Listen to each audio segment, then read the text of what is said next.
Chapter 1. The Unexpected Visitors.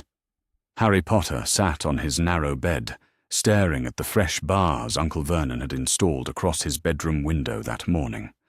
The metal gleamed dully in the fading August light, each bolt drilled deep into the window frame with the determined precision of a man who had learned not to underestimate the peculiar resourcefulness of his nephew's associates.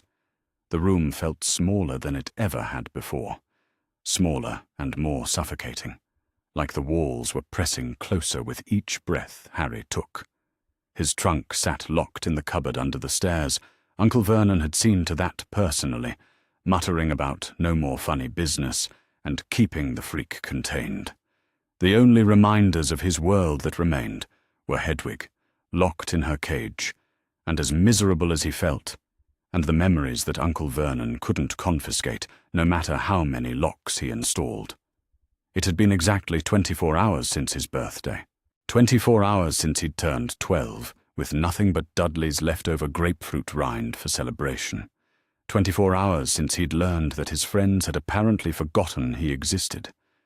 No letters, no birthday wishes, nothing but the crushing silence that suggested Harry Potter meant as little to the wizarding world as he did to the Dursleys. He could still hear Uncle Vernon's voice echoing from downstairs, apologizing profusely to someone on the telephone. "So sorry about last night's disturbance. Yes, Mrs. Mason, I understand completely. A gas leak, that's all. Unfortunate timing. But these old houses, you know." The lies came easily now. Uncle Vernon had become rather practiced at explaining away the impossible. The pudding incident had been the final straw. Harry still wasn't entirely sure what had happened. One moment Aunt Petunia's masterpiece dessert had been sitting pristine on the kitchen counter. The next it was decorating Mrs. Mason's carefully coiffed head like some sort of grotesque hat. Uncle Vernon had been apoplectic. The dinner party with his most important client had been ruined, and there had been witnesses to the impossible. Harry shifted on the thin mattress, his empty stomach cramping with hunger. Uncle Vernon had made it clear that meals were now a privilege to be earned through complete submission. The cat flap had been removed from his door. The bars on his window had been reinforced. Even the radiator had been disconnected, leaving the room cold despite the summer heat that pressed against the glass like a desperate hand. But it was the testing of the bars that had frightened Harry most of all. Uncle Vernon had appeared in his doorway that morning with a crowbar and a manic gleam in his small eyes.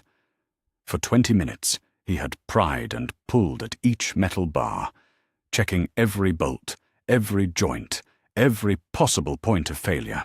He had muttered under his breath about flying motorcycles and disappearing barriers and those Weasley boys, working himself into a fury that left his face purple and his breathing laboured. "No one's getting you out this time," Uncle Vernon had declared, pointing the crowbar at Harry like a weapon. "I don't care if they bring dragons. I don't care if they bring an army. You're staying put until you learn to behave like a normal person." Normal. Harry almost laughed, but the sound caught in his throat and died there. He would never be normal. How could he be, when he was a wizard?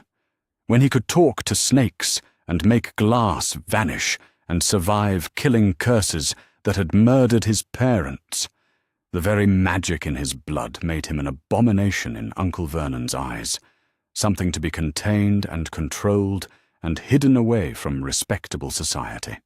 The late afternoon sun slanted through the barred window, casting prison-like shadows across the faded wallpaper.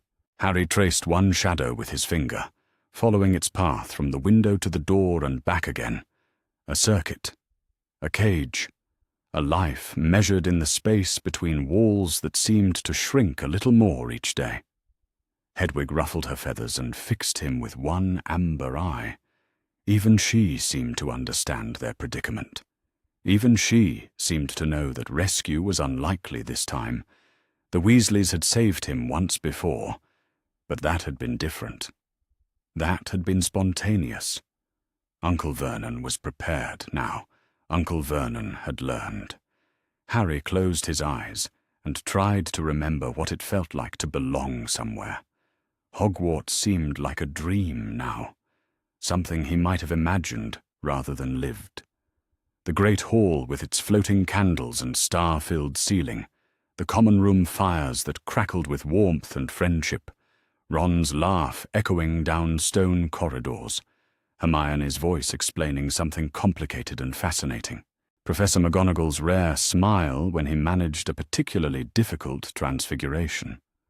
All of it felt impossibly far away now, as distant as the moon visible through his barred window.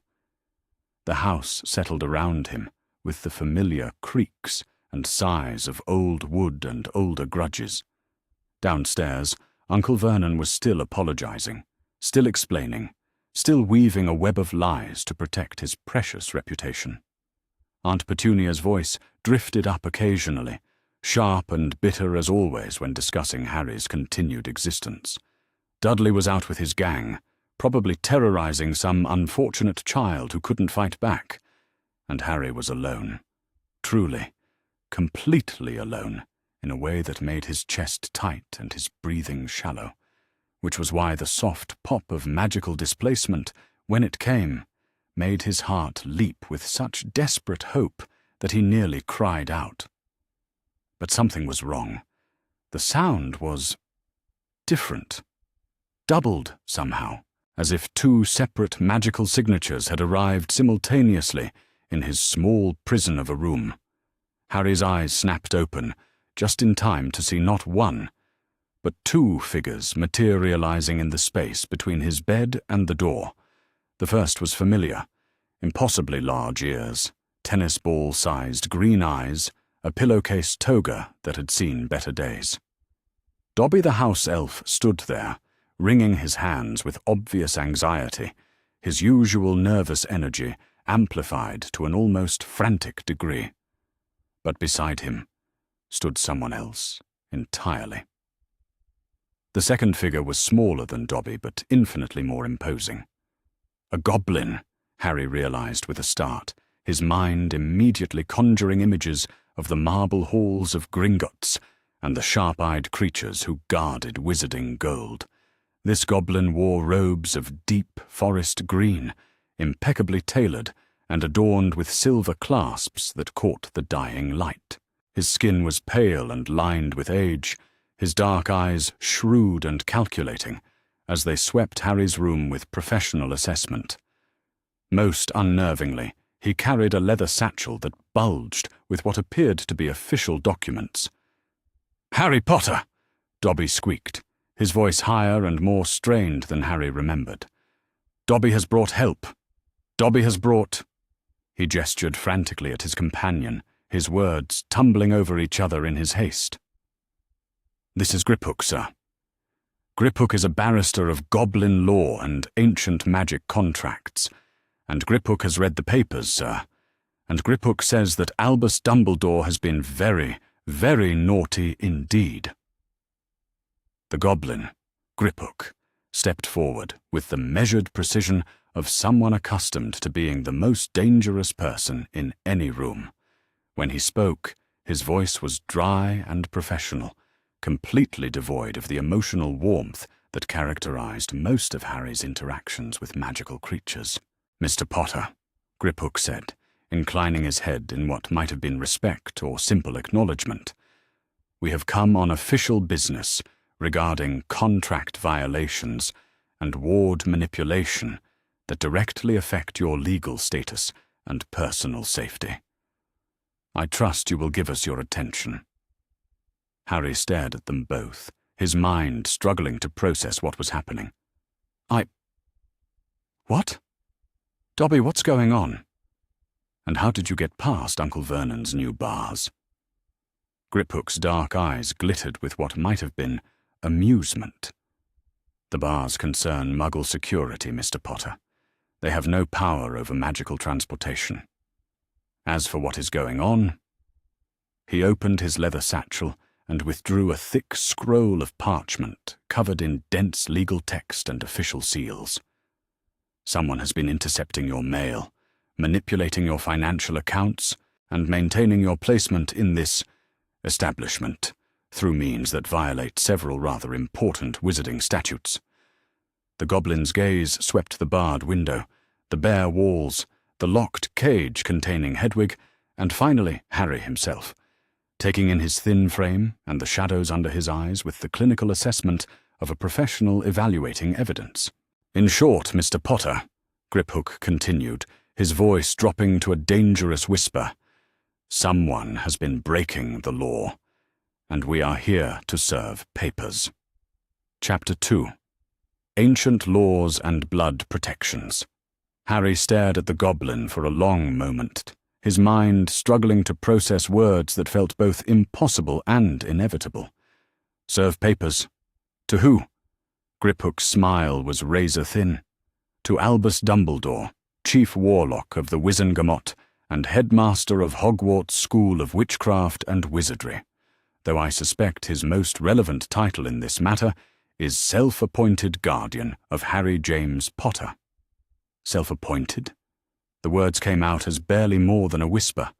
Harry felt something cold settle in his stomach, a creeping understanding that the world was about to shift beneath his feet again. "What do you mean? Self-appointed?" Instead of answering immediately, Griphook moved to Harry's small desk and began unpacking his leather satchel with methodical precision. Ancient-looking books emerged first, their leather covers so old they seemed to absorb rather than reflect the fading light from the barred window.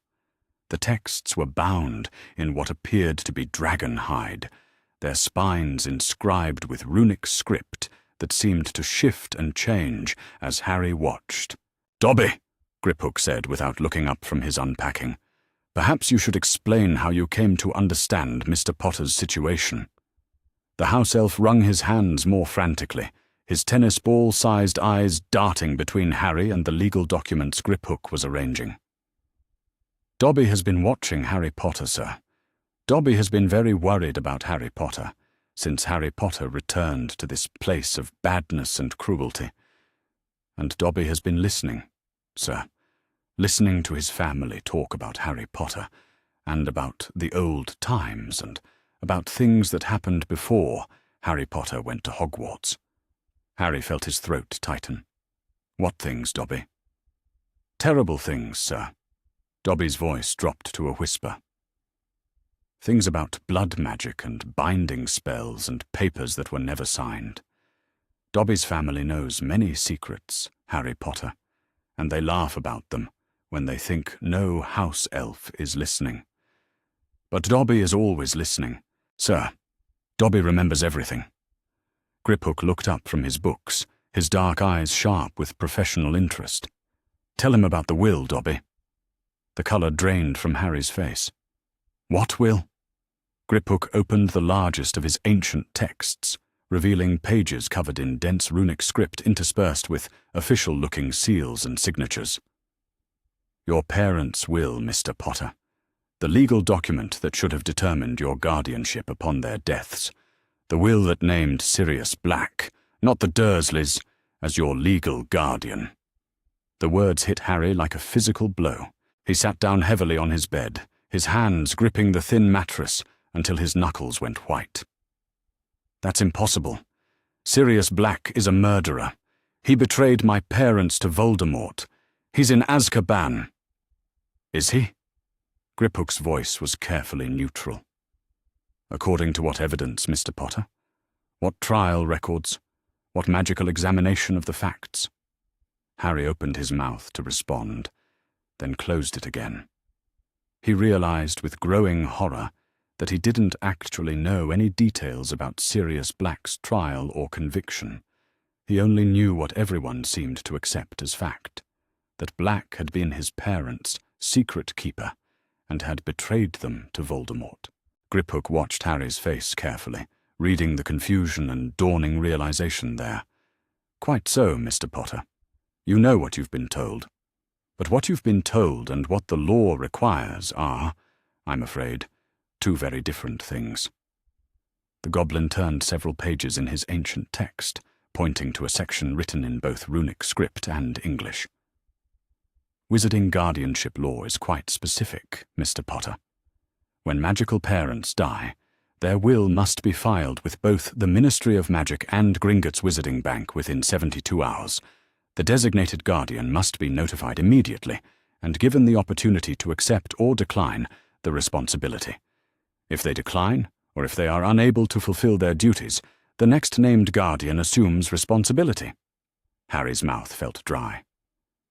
And if the first guardian is in Azkaban, then the second guardian should have been contacted. Griphook's finger traced down the page. In your case, that would have been your father's cousin, Andromeda Tonks. After her, your mother's friend, Alice Longbottom. The Dursleys were not listed anywhere in your parents' will as potential guardians. The room seemed to tilt around Harry.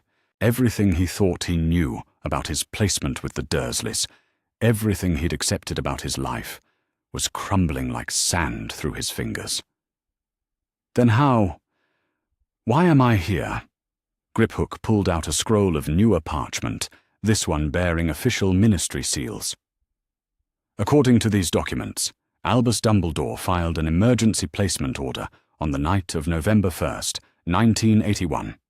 He claimed that all named guardians were unavailable and that your immediate safety required placement with blood relatives for protection purposes. The blood protection, Harry said slowly, remembering something Dumbledore had mentioned the previous year. He said my mother's sacrifice lived in my blood, and that living with her relatives would protect me. Ah, yes. Griphook's smile turned positively predatory. The blood protection magic. Shall we discuss the legal requirements for such spell work, Mr. Potter? The goblin opened a second book, this one even older than the first. The pages were made from what appeared to be genuine vellum, and the text was written in silver ink that glowed faintly in the dim light of Harry's room. Blood protection magic is indeed powerful, Griphook said, reading from the ancient text. When properly implemented with full consent and understanding from all parties, it can provide significant protection for magical children. However, and this is the crucial point, such magic requires specific legal protocols to be followed. Harry leaned forward, his attention completely focused now. What protocols? First, the blood relatives must be informed of the exact nature of the magic being placed upon their home and family. They must consent to becoming part of the magical framework. Second, they must be provided with adequate financial compensation for the care of the magical child, as the protection magic will draw upon their life force and magical signature. Third, the arrangement must be reviewed annually by qualified magical authorities to ensure the child's well-being. Each point hit Harry like a separate revelation. Uncle Vernon and Aunt Petunia, they didn't know about the magic? Griphook consulted another section of the text. According to my research, Mr. Potter, your relatives were never informed that your placement would involve blood magic. They were never compensated for your care, and most significantly, your well-being has never been assessed by any qualified authority in the 11 years you've lived here. But Dumbledore must have checked on me, Harry protested weakly. He must have known I was all right. Dobby made a sound that was half sob, half angry squeak. Dobby is sorry, Harry Potter, but Professor Dumbledore has never come to this house. Dobby has been watching, sir, and no wizard has ever come here except to bring Harry Potter from the train station. Harry felt sick. Then how did he know I was safe? He didn't, Griphook said simply. According to my investigation, Professor Dumbledore relied entirely on reports from a single source, a squib named Arabella Figg, who lives in this neighborhood and has been observing you from a distance. The name was familiar. Mrs. Figg, who babysat him sometimes when the Dursleys went out. Mrs. Figg with her house full of cats, and her tendency to make him look at photographs of her pets for hours at a time. Mrs. Figg is a witch? Harry asked faintly. A squib, Griphook corrected. Someone born into a magical family but lacking magical ability. She has been reporting on your general health and safety to Professor Dumbledore through Owl Post. But she has never been inside this house. She has never assessed your living conditions or documented your treatment at the hands of your relatives." The goblin turned to a page covered with financial calculations and property assessments. "More troubling still, Mr. Potter, are the financial irregularities surrounding your care." Harry's head was spinning. "Financial irregularities?" "Your parents left extensive provisions for your care, Mr. Potter. A trust fund containing sufficient galleons to ensure you would never want for anything. Instructions for your education, your housing, your general well-being. None of these provisions have ever been accessed or implemented." Griphook pulled out a ledger that Harry recognized as similar to the ones he'd seen at Gringotts. "Your trust vault, the one you've accessed for school supplies, contains only a fraction of your actual inheritance. Your parents established multiple accounts for different purposes: education, housing, emergency medical care, personal allowances. Shall I continue?" "How much?" Harry's voice was barely audible. Griphook consulted the ledger. "Your total inheritance, including properties, investments, and liquid assets, is valued at approximately 800,000 galleons. Your annual trust fund allowance, which you have never received, is set at 12,000 galleons per year." Harry stared at the goblin in stunned silence. 800,000 galleons, more money than he could even comprehend. Meanwhile, he'd been living in a cupboard, wearing Dudley's cast-off clothes, going hungry when the Dursleys decided to punish him. "The Dursleys," he said slowly. "They never got any money for taking care of me." "Not a single nut," Griphook confirmed. "Which explains, though does not excuse, their resentment toward you. They have been forced to house and feed you for 11 years with no compensation, believing you to be a burden imposed upon them by circumstances beyond their control."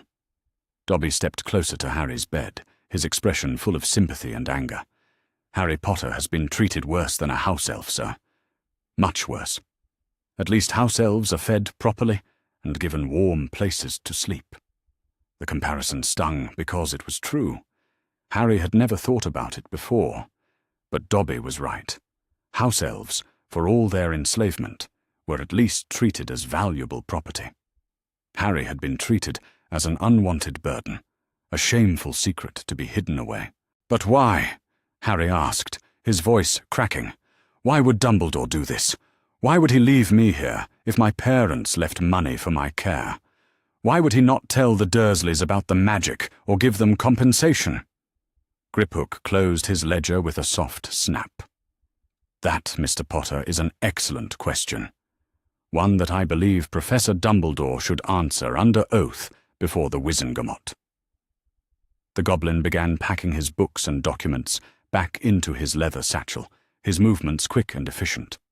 "I have enough evidence here to file formal charges against Professor Dumbledore for violations of magical guardianship law, financial fraud, and endangerment of a magical minor. The question is whether you wish me to proceed." Harry looked around his small, barred room, at the locked trunk, at Hedwig in her cage, at the bare walls that had been his prison for so many summers. He thought about the money that should have been spent on his care, about the will that should have been honored, about the guardians who should have been contacted. He thought about Dumbledore's twinkling eyes and grandfatherly smiles, and how those had never extended to actually ensuring Harry's well-being during the long months away from Hogwarts. "Yes," Harry said, his voice stronger than it had been all evening. "I want you to proceed." Griphook's smile was sharp as a blade. "Very good, Mr. Potter. Tomorrow we begin the process of setting your life to rights." Chapter 3. The Dursley Interrogation. The sound of Uncle Vernon's voice drifted up from the kitchen, still apologizing profusely to someone on the telephone about the previous night's gas leak incident. His tone was obsequious in a way that Harry had never heard before, desperately placating, and utterly unlike the bullying authority Vernon wielded within his own home. Griphook listened to the voice below, with the cold attention of a predator, selecting prey. Your relatives appear to be attempting damage control with their Muggle associates. How illuminating. He stood and moved toward Harry's bedroom door, his leather satchel in one hand and a particularly official-looking scroll in the other. I believe it's time we conducted formal interviews with the individuals responsible for your care. Harry felt his stomach drop. You're going to talk to the Dursleys? I'm going to question them under oath, Mr. Potter, for the legal record. Griphook's smile was razor-sharp. In Goblin law, testimony given under magical compulsion is considered the highest form of evidence. Your relatives will not be able to lie, evade, or misrepresent their treatment of you. Magical compulsion. Harry's voice cracked slightly. You mean like truth serum? Something rather more binding than veritaserum, I'm afraid. Griphook opened his satchel and withdrew what appeared to be an ornate silver quill that seemed to glow with its own internal light. This is a truth transcription quill, enchanted specifically for legal proceedings. When I activate its magic, anyone within range becomes incapable of deception. Their words are recorded exactly as spoken, and the quill itself serves as evidence that no lies were told. Dobby wrung his hands anxiously. Harry Potter should be very careful, sir. When Muggles are forced to tell truth about bad things they have done, they sometimes become very angry and try to hurt people. They can try, Griphook said mildly, though I suspect they'll find themselves rather occupied with answering my questions. The goblin moved to the door and grasped the handle, then paused and looked back at Harry. You may accompany us if you wish, Mr. Potter. As the injured party, you have the right to witness the documentation of evidence in your case.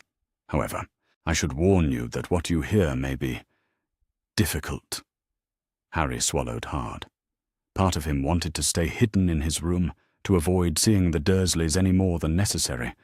But a larger part, the part that had spent 11 years wondering why they hated him so much, why nothing he did was ever good enough, needed to hear their answers. I want to come, he said quietly.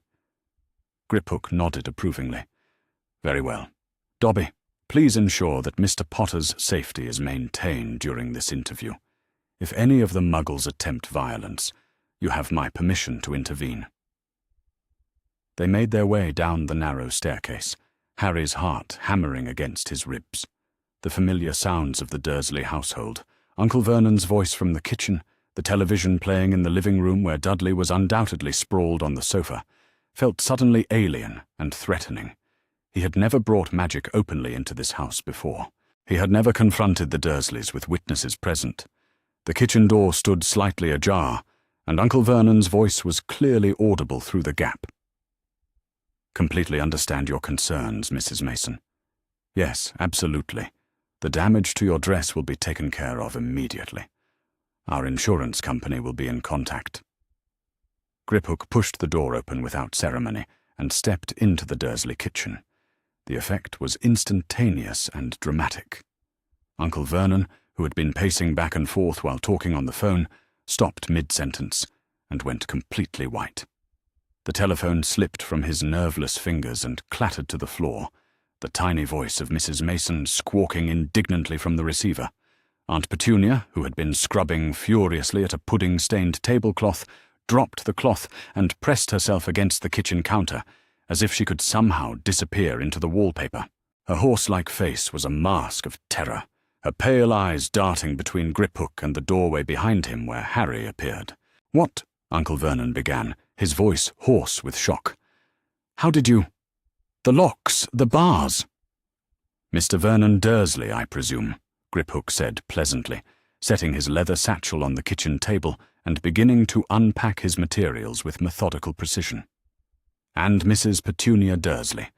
I am Griphook, senior barrister of Gringotts Wizarding Bank and authorized representative of Goblin law. I am here to conduct formal interviews regarding your care and treatment of Harry James Potter over the past 11 years. Uncle Vernon's face was cycling rapidly through various shades of purple. "Now see here, you, whatever you are. This is a private residence, and you have no right." Actually, Griphook interrupted mildly, withdrawing an official-looking document from his satchel, I have every right. This is a warrant issued by the Department for the Regulation and Control of Magical Creatures, authorizing me to investigate potential violations of magical guardianship statutes. As muggles responsible for the care of a magical child, you fall under magical jurisdiction in this matter. He placed the truth transcription quill on the table, and immediately the kitchen filled with a faint, silvery glow. Harry felt a strange, tingling sensation, as if the air itself had become charged with magic. Now, Griphook continued, his voice taking on a formal, legal tone, you are both under magical compulsion to answer my questions truthfully and completely. Any attempt to lie or mislead will be impossible, and your answers are being recorded for legal proceedings. Do you understand? Uncle Vernon opened his mouth, clearly intending to bellow his way out of the situation as he always did, but what came out instead was a quiet, reluctant, yes. Aunt Petunia nodded jerkily, her eyes wide with terror. Griphook consulted a list of questions written on official parchment. Excellent. Let us begin with living arrangements. Mrs. Dursley, where has Harry Potter slept during his residence in this house? Aunt Petunia's mouth opened and closed several times, as if she were fighting against the compulsion, but ultimately she could not resist. The cupboard under the stairs, she said, in a voice barely above a whisper, until his Hogwarts letter came. Then we moved him to Dudley's second bedroom. The truth transcription. Quill began writing rapidly, its silver glow intensifying with each word. A cupboard, Griphook repeated neutrally, making a note on his parchment. For how many years? 10, Aunt Petunia admitted, her voice breaking slightly. 10 years. Harry felt sick. Hearing her say it out loud, admitting it to a stranger, made it real in a way it had never been before. 10 years. From the time he was 15 months old until he was 11. I see. Mr. Dursley, have you ever struck Harry Potter? Uncle Vernon's face went through another colour change, this time settling on a sickly grey. Yes, he said through gritted teeth, the word seeming to be torn from his throat against his will. How frequently? When he was younger. Often. When he did freak things. When he made us angry. Uncle Vernon's voice was getting smaller with each admission. Less often as he got older. Mostly just grabbing, shaking, pushing. Griphook made another note. Mrs. Dursley, have you ever deliberately withheld food from Harry Potter as punishment? Yes. The word came out as a sob, many times. We thought if we made him miserable enough, the magic would go away. We thought if we treated him like he was nothing, he would become nothing. The quill wrote frantically, recording every damning word. How interesting, Griphook said, his tone conversational, despite the horrific admissions being documented. You were aware that he possessed magical abilities, and deliberately attempted to suppress them through abuse. It wasn't a question, but Aunt Petunia answered anyway, the magical compulsion making her incapable of remaining silent. I knew what he was from the moment they left him on our doorstep. I knew because my sister was one of them. I knew because I had always wanted to be one of them and couldn't, and I hated him for having what I couldn't have. Harry stared at his aunt in shock. In all the years of her treating him like a dangerous burden, he had never suspected that her hatred might stem from jealousy. Where is your son during this interview? Griphook asked, consulting his list again. The living room, Uncle Vernon said reluctantly. Please ask him to join us. Dudley, Uncle Vernon called, his voice strained. Come to the kitchen. Now. Heavy footsteps thundered through the house, and Dudley appeared in the doorway, his small eyes taking in the scene with the slow comprehension of someone whose thought processes had never been particularly rapid. What's happening? Who's that? He asked, pointing at Griphook. Sit down, Dudley, Griphook commanded, and Dudley found himself obeying before he could think to resist. The magical compulsion settled over him like a blanket, and his expression became slightly glazed.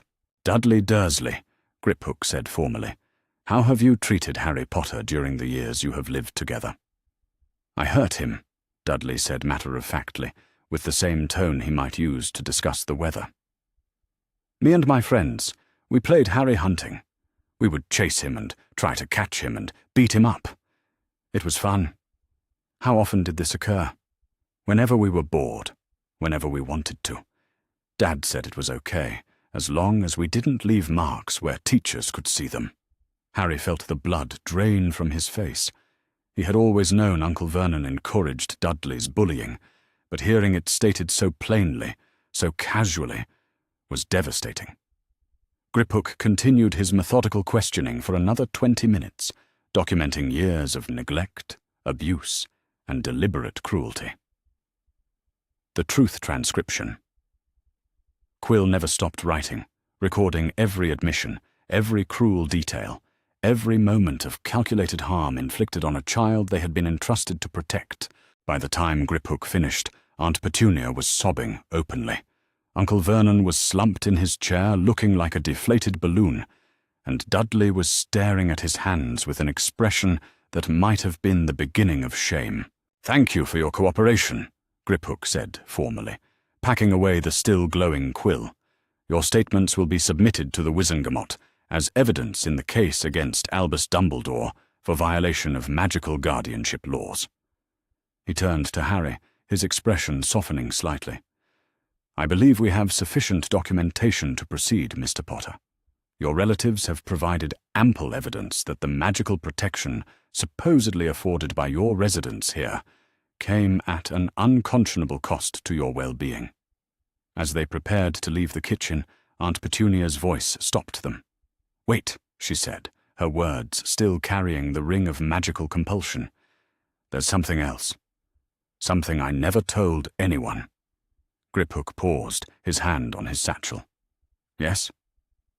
"The morning after they died, after Lily and James died, I found a letter on my doorstep with the baby. From Dumbledore." Her voice was hollow now, all pretense stripped away.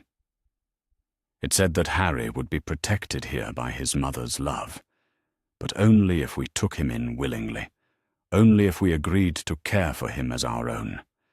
It said that if we treated him badly, the protection would fail, and he would be vulnerable to dark wizards." Harry felt the world tilt around him. "You knew? You knew that hurting me would make me unsafe, and you did it anyway?" Aunt Petunia met his eyes for the first time in years, tears streaming down her thin face. "I wanted the magic to fail," she whispered. "I wanted it all to go away. I thought if I made you miserable enough, if I broke you completely, maybe you would stop being special, and I could finally stop being reminded of everything I couldn't be." The kitchen fell silent, except for the sound of Aunt Petunia's quiet weeping. Griphook closed his satchel with a sharp click. "I believe," he said coldly, "that completes our investigation. Mr. Potter, you will never need to return to this house again." Chapter 4. Privet Drive. Under Siege. Harry woke to the sound of a commotion unlike anything he had ever heard on Privet Drive. Through his barred window, he could see the sky was just beginning to lighten with the pale grey of early dawn, but the street below was alive with movement and noise that had nothing to do with the usual suburban morning routine. Owls, hundreds of them. They swooped and wheeled through the air in great brown and grey clouds, their wings creating a continuous rushing sound like wind through trees. Some perched on rooftops and telephone poles, their amber eyes fixed on number 4 Privet Drive with an intensity that made Harry's skin crawl. Others flew in tight circles around the house itself, occasionally tapping at windows with their beaks before being shooed away by increasingly frantic residents. From his position by the window, Harry could see lights flickering on in houses up and down the street as his Muggle neighbours were awakened by the unprecedented avian invasion. Mrs. Number 7 was standing in her garden in her dressing gown, gaping up at the sky with her mouth hanging open. Mr. and Mrs. Number 5 were peering through their curtains with expressions of bewildered alarm. Even the early-rising joggers who usually pounded past the house at this hour had stopped dead in their tracks, staring upward as if they couldn't quite process what they were seeing. A sharp rap at Harry's bedroom door made him turn from the window. "Come in," he called, assuming it was Dobby or perhaps Griphook, returning with more legal developments. Instead, Uncle Vernon's head appeared around the door, his face a mottled purple-red that suggested he was hovering somewhere between apoplectic rage and complete nervous breakdown. "You," he said in a strangled voice, pointing one thick finger at Harry. "This is your doing, isn't it? Those birds outside. They're here because of you and your freakish friends." Before Harry could respond, a particularly large, tawny owl crashed into the barred window, with enough force to rattle the glass in its frame. The bird hooted indignantly, shook its feathers, and then began pecking determinedly at the metal bars as if it could somehow force its way through to deliver whatever urgent message it carried. "Mr. Dursley," came Griphook's dry voice from somewhere behind Uncle Vernon. The goblin appeared in the doorway, looking remarkably composed for someone whose legal case had apparently triggered a mass mobilization of the Wizarding Postal Service. "I would suggest you return to your kitchen and attempt to maintain some semblance of normalcy with your Muggle neighbors. The situation outside will resolve itself in due course." Uncle Vernon's face went through several more color changes before settling on a sickly yellow-green. "Resolve itself? There are hundreds of those things out there. The entire neighborhood is watching. What am I supposed to tell people?" "That is entirely your problem, not mine," Griphook replied with casual indifference. "However, if you insist on lingering here instead of managing your own affairs, you might find the experience educational. It appears that word of our legal proceedings has spread rather more quickly than I anticipated." As if summoned by his words, Dobby appeared in the room with a soft pop, his arms full of scrolls, letters, and official-looking documents. "Harry Potter, sir!" the house elf squeaked excitedly. "Letters are coming from everywhere, from the Ministry, and from Gringotts, and from important wizard families, and from newspaper people. Everyone wants to know about Harry Potter's case against Dumbledore." Uncle Vernon made a sound that was somewhere between a whimper and a growl, and fled back downstairs without another word. Griphook began sorting through the correspondence Dobby had delivered, his dark eyes scanning each piece with professional efficiency. "Fascinating.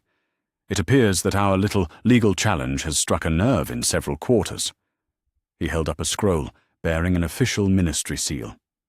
"The Department for the Regulation and Control of Magical Creatures wishes to conduct its own investigation into your living conditions. The Department of Magical Law Enforcement wants to interview you regarding potential charges against Professor Dumbledore." "And the Daily Prophet?" He paused, holding up a letter with the newspaper's distinctive letterhead. "The Daily Prophet is offering what appears to be quite a substantial sum for an exclusive interview about your shocking mistreatment at the hands of Muggles and the wizarding establishment." Harry felt overwhelmed. All this happened overnight. "The wizarding world operates on a rather different schedule than the Muggle one, Mr. Potter," Griphook explained, continuing to sort letters. "Owls fly through the night, and urgent news travels remarkably quickly through magical communities. By now, every wizard in Britain knows that Harry Potter, the boy who lived, has filed formal charges against Albus Dumbledore for violations of guardianship law." A particularly loud crash from outside drew their attention back to the window. Harry pressed his face against the glass and saw that the owl situation was becoming increasingly chaotic. The birds were landing on everything: garden fences, car roofs, Mrs. Number 7's prized rose bushes, and each one seemed to be carrying multiple letters. Some were hooting urgently, apparently frustrated by their inability to reach their intended recipient. Others were simply dropping their letters onto the street, creating a growing carpet of parchment that was beginning to draw even more Muggle attention. "This is getting out of hand," Harry said. watching as Mr. Number 5 emerged from his house with what appeared to be a tennis racket, apparently intending to defend his property from owl invasion. "Indeed," Griphook agreed, "which is why we need to—" He was interrupted by a sharp knock at the front door, followed immediately by the sound of Uncle Vernon's heavy footsteps and muffled cursing as he stomped through the hall to answer it. "Harry Potter!" came a shrill voice from downstairs. "Harry Potter, I need to speak to you immediately." Harry recognized the voice with a shock of surprise. "Mrs. Figg?" Griphook's eyebrows rose slightly.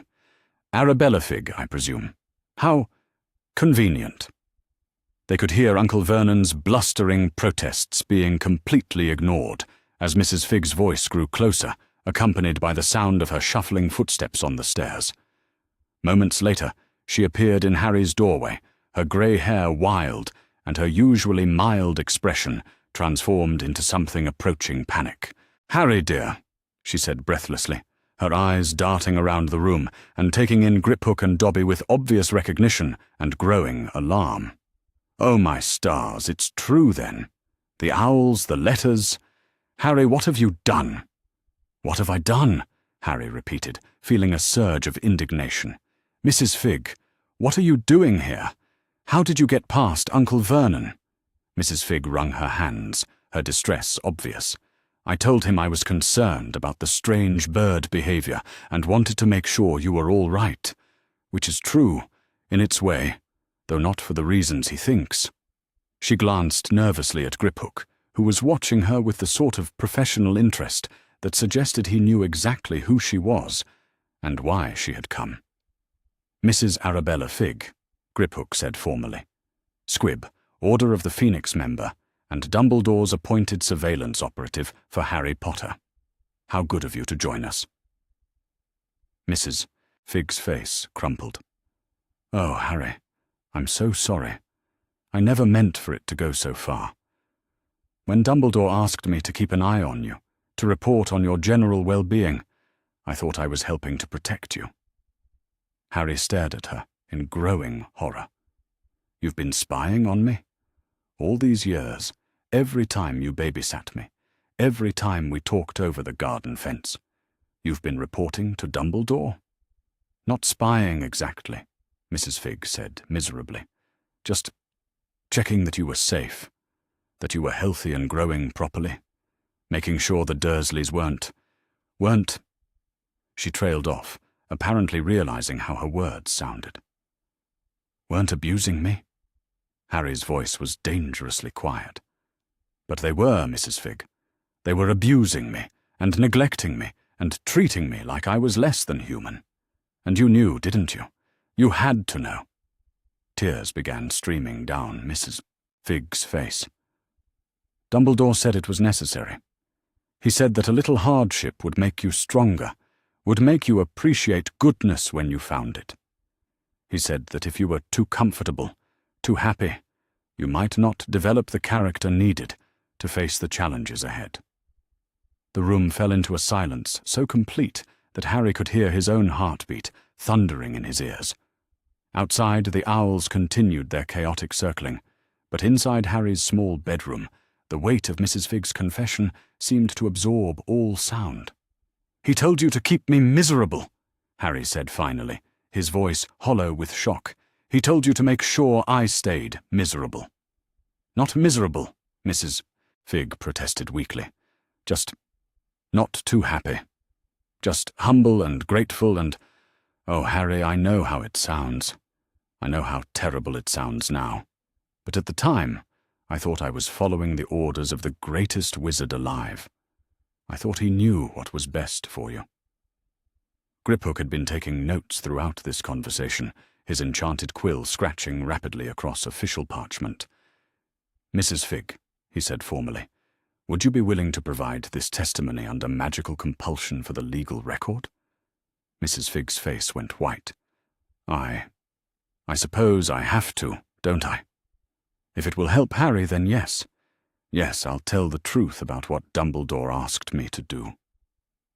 A new sound from outside interrupted them, the distinctive whir of multiple owl wings moving in formation. Harry looked out the window and saw a group of particularly large, official-looking owls approaching the house. These birds flew with military precision, their silver and green message tubes glinting in the growing daylight. "Ministry owls," Griphook observed, watching their approach with satisfaction. "It appears that our case has reached the highest levels of magical government." Dobby appeared at the window, his ears pricked with excitement. "Important owls, Harry Potter, sir, and behind them, oh my!" The house elf pointed toward the end of Privet Drive, where several figures in dark robes had appeared, walking with purpose toward number 4. "Ministry officials," Griphook said, beginning to pack his legal materials with brisk efficiency.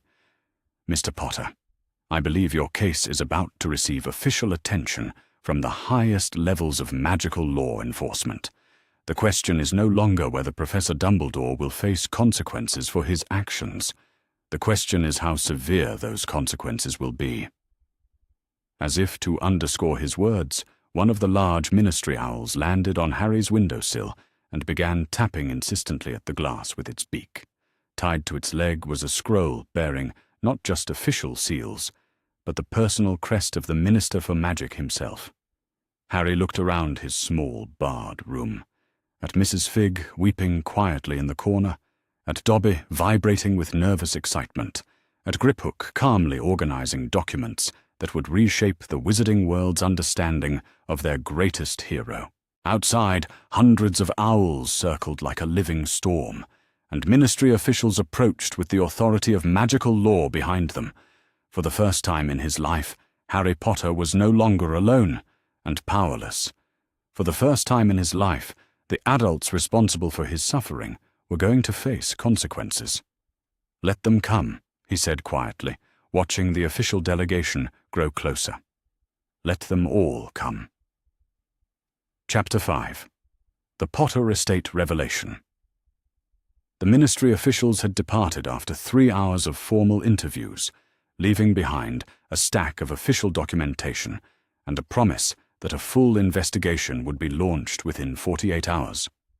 The owls, too, had finally begun to disperse as word spread through the wizarding community that Harry Potter was indeed cooperating with authorities and would make no public statements until the legal proceedings were complete. But Griphook remained, and his leather satchel seemed to contain an endless supply of documents that painted an increasingly damning picture of everything Harry had believed about his life. "Now that the immediate crisis has been addressed," the goblin said, settling himself more comfortably at Harry's small desk, "I believe it's time to discuss your actual financial situation, Mr. Potter. The truth about your inheritance and the creative ways it has been managed during your minority." Harry, who had been sitting on his bed in a state of emotional exhaustion, looked up with weary interest. "There's more?" "Oh, my dear boy," Griphook said, with a smile that was equal parts sympathetic and predatory. "We have barely scratched the surface of Professor Dumbledore's manipulations. The guardianship violations and the documented abuse are merely the opening arguments. The financial crimes are where this case becomes truly interesting." From his satchel, Griphook withdrew what appeared to be an ancient piece of parchment, its edges yellow with age, and its surface covered with formal legal script in fading brown ink. Official seals and signatures covered the bottom of the document, some bearing names that Harry thought he recognized from his history of magic lessons. "This," Griphook announced with ceremonial gravity, "is the complete last will and testament of James Charles Potter and Lily Rose Potter, filed with Gringotts Wizarding Bank on October 30th, 1981, 1 day before their deaths." Harry felt his heart stop. "Their will? I thought Dumbledore said there wasn't time, that everything happened too quickly for them to make proper arrangements." "Another lie, I'm afraid." Griphook unfolded the parchment carefully, revealing page after page of densely written provisions. "Your parents were remarkably thorough in their preparations for the possibility of their deaths.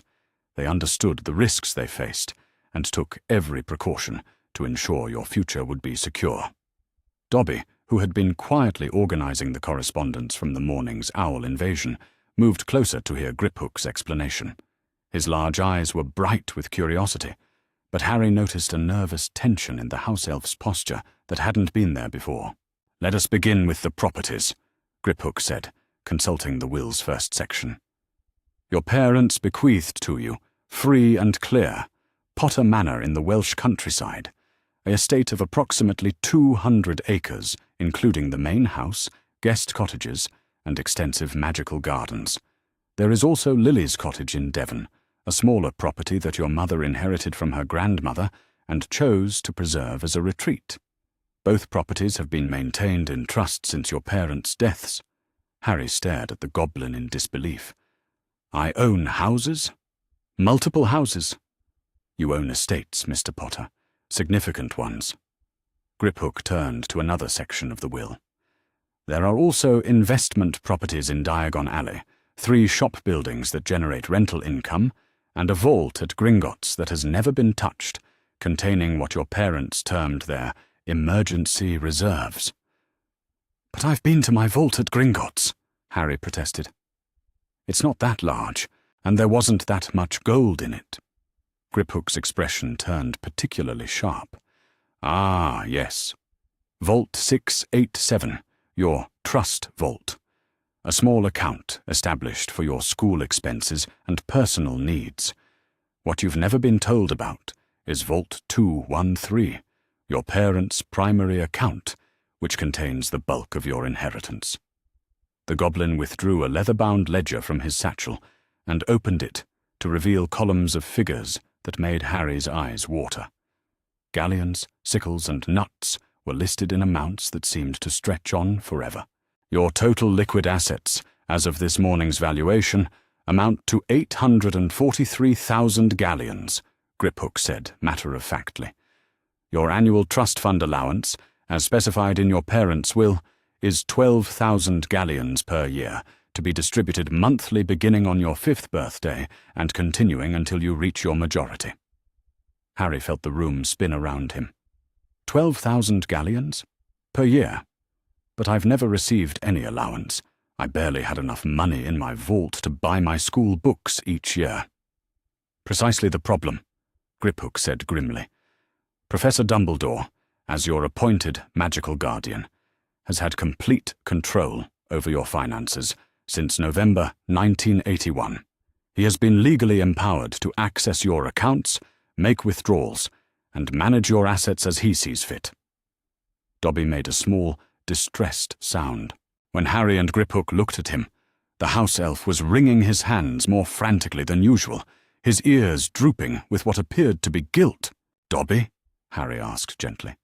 "What's wrong?" "Dobby has seen things," the house elf whispered. "Bad things. Things Dobby should have told Harry Potter sooner. But Dobby was too scared, and Dobby's family said it was not Dobby's place to interfere with wizard business." Griphook leaned forward with keen interest. "What things have you seen, Dobby?" "House elves working at Potter properties," Dobby said miserably. "Many house elves, all summer long, keeping the houses clean and the gardens growing and the magic strong. But they do not work for Harry Potter, sir. They work for Dumbledore, and they say it is for the greater good that Harry Potter does not know about his houses."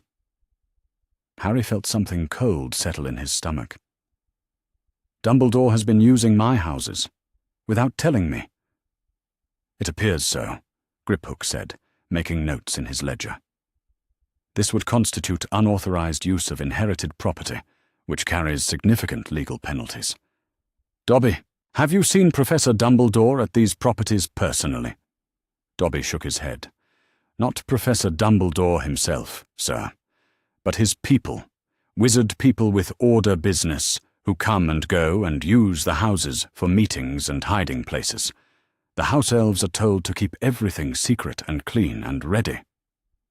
"The Order of the Phoenix," Harry said slowly, remembering fragments of conversations he'd overheard the previous year. "Dumbledore's been using my inherited properties as safe houses for his secret organization."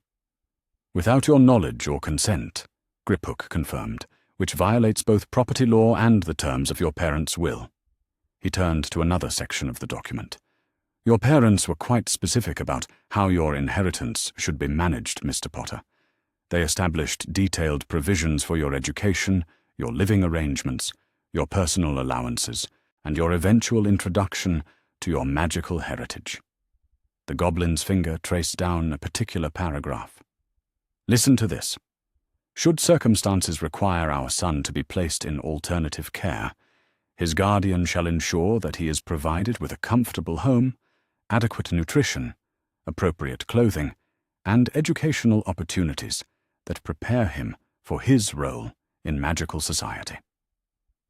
Under no circumstances should our son be allowed to suffer deprivation or abuse that might damage his emotional or physical development. Each word felt like a knife in Harry's chest. His parents had tried to protect him, had made specific provisions for his care and comfort, and every single one of their wishes had been ignored. "There's more," Griphook continued relentlessly. "Our son should be informed of his inheritance and family history no later than his 11th birthday, so that he may understand his place in the magical world and make informed decisions about his education and relationships." Harry's hands were shaking now. "They wanted me to know. They wanted me to know about the money and the houses and everything. When I got my Hogwarts letter, I should have been told." "Indeed. And yet you were deliberately kept ignorant."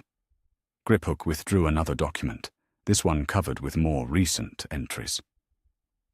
"This is a record of all transactions involving your accounts since 1981. Shall we review some of the more interesting withdrawals?" Without waiting for Harry's response, the goblin began reading from the list. September 1981. 5,000 galleons withdrawn for emergency protection expenses. November 1981. 15,000 galleons for temporary guardianship establishment. June 1982. 8,000 galleons for specialized security consultations. Griphook looked up from the ledger. "These withdrawals continued annually, Mr. Potter. Every year, significant sums have been taken from your accounts for vaguely described protection and security expenses." "How much?" Harry's voice was barely above a whisper. "How much has been taken?" Griphook consulted his calculations. "In total, approximately 120,000 galleons have been withdrawn from your accounts over the past 11 years. None of these withdrawals were accompanied by detailed expense reports or receipts, as required by magical financial law." The numbers were staggering.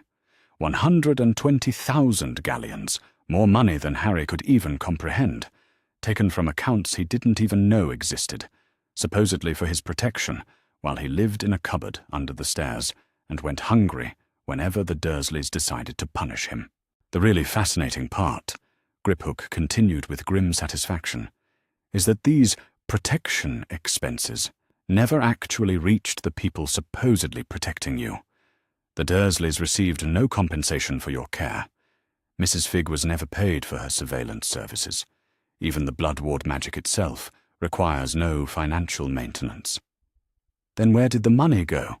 Harry asked, though he suspected he already knew the answer. "Excellent question. One that I believe Professor Dumbledore should answer under oath."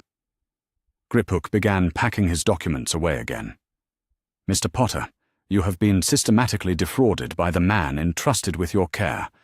Your inheritance has been raided to fund activities you were never informed about.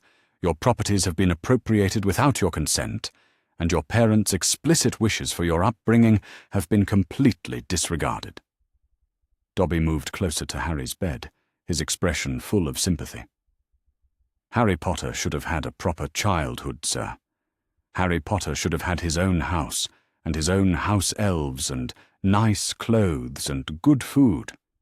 Harry Potter should never have lived in a cupboard, or worn broken shoes, or been hungry." The simple truth of it hit Harry like a physical blow. All those years of hand-me-down clothes that were always too large, of going to bed hungry because Uncle Vernon had decided to teach him a lesson, of sleeping in a cupboard while Dudley had 2 bedrooms, none of it had been necessary. His parents had left him enough money to live comfortably, had owned properties where he could have been safe and happy, had made specific provisions to ensure he would never want for anything. Instead, he'd been deliberately kept poor and dependent, while his inheritance funded secret organizations and mysterious protection expenses that had never actually protected him. "I want it back," Harry said quietly, his voice steady, despite the anger building in his chest. "I want my houses back, and my money back, and I want Dumbledore to explain every galleon he took from me." Griphook's smile was razor-sharp with anticipation. "Mr. Potter, by the time we're finished with this case, I believe Professor Dumbledore will find himself explaining quite a lot more than his creative accounting practices." Outside the barred window, the last few owls were finally departing, their messages delivered and their role in spreading the news complete. But inside Harry's small room, the real work was just beginning. The work of demanding answers, seeking justice, and reclaiming a life that should have been his from the very beginning. Chapter 6. Dumbledore's arrival. The magical ward surrounding Privet Drive had been trembling for the past hour, like violin strings pulled too tight and threatening to snap. Harry could feel it in the air, a tension that made his skin crawl and set his teeth on edge. Even Dudley had complained of a headache and retreated to his room, leaving the downstairs eerily quiet, except for Uncle Vernon's continued attempts to explain away the morning's chaos to increasingly skeptical neighbors. When the crack of apparition finally came, it was accompanied by a sound like breaking glass, as the protective enchantments around number 4 Privet Drive shivered and bent under the pressure of incredibly powerful magic, forcing its way through barriers that had stood unbroken for 11 years. Harry felt the arrival like a physical blow to his chest. He had experienced Dumbledore's magical presence before, but never like this, never as something invasive and overwhelming that pressed against his mind and made it difficult to think clearly. This wasn't the grandfatherly warmth he remembered from their few interactions at Hogwarts. This was raw magical power, barely contained beneath a veneer of civilized control. "He's here," Dobby whispered, pressing himself against the wall as if he could somehow make himself invisible. The house elf's usual nervous energy had transformed into something approaching genuine terror. "Dobby can feel him. The great wizard is very angry." Griphook, by contrast, seemed completely unaffected by the magical pressure.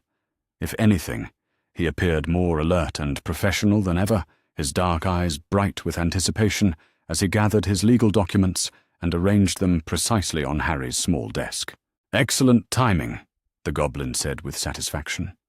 "I was beginning to wonder if Professor Dumbledore would attempt to handle this matter through intermediaries. How much more effective to address the charges directly." The sound of Uncle Vernon's terrified sputtering drifted up from the front hall, followed by Dumbledore's familiar voice, calm, measured, and carrying the sort of absolute authority that suggested he was accustomed to having his requests treated as commands. "I appreciate your concern, Mr. Dursley, but I must speak with Harry immediately. It appears there has been some sort of misunderstanding that requires my personal attention." Heavy footsteps on the stairs announced Dumbledore's approach, each step accompanied by a subtle increase in the magical pressure that filled the house. By the time he reached Harry's door, the very air seemed thick and difficult to breathe. The knock, when it came, was gentle and polite, completely at odds with the barely contained power radiating from the other side of the door. "Come in," Harry called, his voice steadier than he felt. Dumbledore entered with his usual serene composure, but Harry noticed immediately that something was different. The headmaster's typically twinkling blue eyes were sharp and assessing as they swept the room, taking in Griphook's legal materials, Dobby's cowering form, and the stack of official correspondence that documented the morning's ministry involvement. His long silver beard was perfectly groomed, his robes impeccable, but there was a tension in his shoulders that suggested he was prepared for battle. "Harry, my boy," Dumbledore said warmly, though his smile didn't quite reach his eyes. "I came as soon as I heard about this morning's excitement. I trust you're well." not too overwhelmed by all the attention. It was exactly the sort of kind, concerned question that Harry might have found comforting just 2 days ago. Now, knowing what he knew about Dumbledore's role in his suffering, the words felt like manipulation disguised as care. "I'm fine, Professor," Harry replied carefully. "Griphook has been explaining some things about my parents' will and my inheritance." Dumbledore's gaze flicked to the goblin, who had risen from his seat and was standing with the formal posture of someone conducting official business. "Ah, yes. Mr. Griphook, is it? I believe there may be some confusion about Harry's guardianship arrangements. Perhaps I could clarify—" "Professor Albus Dumbledore," Griphook interrupted with cold formality. "You are being served with official legal papers regarding violations of magical guardianship statutes, unauthorized management of inherited property, financial fraud, and endangerment of a magical minor." The goblin held out a thick scroll, bearing multiple official seals. "You are hereby summoned to appear before the Wizengamot in 3 days' time to answer formal charges brought by Harry James Potter, with the support of Gringotts Wizarding Bank and the Department of Magical Law Enforcement." For the first time in Harry's experience, Dumbledore looked genuinely surprised. Not pleasantly surprised, like someone receiving an unexpected gift, but the sharp, calculating surprise of a chess master discovering that his opponent had just made an impossible move. "I see," Dumbledore said slowly, accepting the legal papers without reading them. "This is quite comprehensive. Harry, my boy, I do hope you understand that everything I have done has been for your protection. The arrangements I made, the decisions about your care, all of it was necessary to keep you safe from those who would do you harm." "Safe?" Harry felt anger flare in his chest, hot and sudden. "You call living in a cupboard safe? You call being starved and beaten and treated like a house elf safe? Because that's what your protection looked like from where I was sitting, Professor." Dumbledore's expression shifted slightly, the grandfatherly mask slipping to reveal something harder underneath. "Harry, you must understand that the magical protection your mother's sacrifice provided required very specific conditions to remain effective. Living with your aunt's family, difficult though it may have been, was the only way to ensure that protection remained intact." "The blood protection magic," Griphook interjected smoothly, "which according to ancient magical law requires the full informed consent of all parties involved, adequate compensation for the guardians, and regular assessment of the protected child's well-being, none of which were provided." Dumbledore's jaw tightened almost imperceptibly. Goblin law interpretations of magical protection spells can be quite rigid. The situation required flexibility and quick action. Voldemort's followers were still active, still dangerous. There was no time for lengthy legal proceedings. "There was time," Griphook said coldly, consulting his documents, "for you to file emergency guardianship papers. There was time for you to establish financial arrangements for Mr. Potter's care. There was time for you to inform his blood relatives of the magical circumstances they were accepting. There was not, however, time for you to follow proper legal procedures or honor the explicit wishes outlined in James and Lily Potter's will." Harry watched this exchange with growing fascination. He had never seen anyone challenge Dumbledore before, had never seen the headmaster's usual serene authority questioned so directly. It was like watching a master chess player discover that the rules of the game had changed without warning. "The will," Dumbledore said carefully, "was filed under emergency wartime conditions. Certain provisions had to be adapted to meet the realities of the situation." "Adapted?" Griphook's voice was flat with contempt.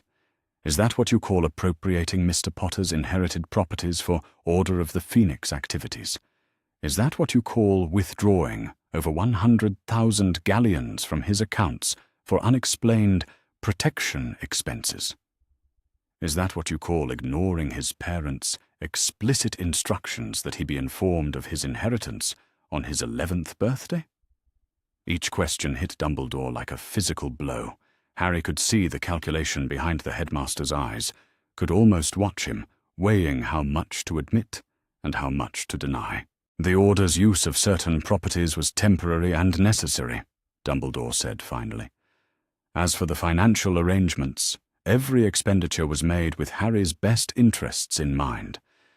The money was used to fund protective measures, intelligence gathering, and preparations for the challenges that await him. Challenges that await him, Harry repeated slowly. What challenges, Professor? What exactly are you preparing me for? For a moment, Dumbledore's composure cracked completely. Harry caught a glimpse of something desperate and calculating beneath the benevolent exterior, something that looked at Harry Potter and saw not a person, but a weapon to be forged and wielded. Harry, Dumbledore said softly, there are things about your destiny, about your role in the war against dark magic, that you are not yet ready to understand. Everything I have done, every difficult decision I have made, has been to ensure that you will be strong enough to face what is coming. My destiny. Harry's voice was rising now, anger overriding the last of his childhood reverence for the man who had rescued him from the Dursleys' ignorance. You mean the destiny you've been planning for me without my knowledge or consent? The destiny that apparently requires me to be abused and manipulated and kept ignorant of my own inheritance? Dobby, who had been pressed against the wall throughout this exchange, suddenly found his voice. Dumbledore, sir, is wrong, the house elf squeaked, his fear overcome by indignation. Harry Potter is not a tool to be sharpened. Harry Potter is a good wizard who deserves kindness and truth and choices of his own. Dumbledore's gaze flicked to Dobby with obvious irritation. House elf, you do not understand the complexities. The house elf understands perfectly, Griphook interrupted. As do I. As does Mr. Potter, now that he has been informed of the truth you have worked so hard to conceal. The goblin stood and began packing his materials with brisk efficiency. Professor Dumbledore, you have 3 days to prepare your defense for the Wizengamot hearing. I suggest you use that time wisely. This is a mistake, Dumbledore said, and for the first time there was a note of genuine pleading in his voice. Harry, you must trust that I know what is best for you. The wizarding world is more dangerous than you can possibly imagine. The protections I have put in place, the preparations I have made, they are the only things standing between you and forces that would destroy you without hesitation.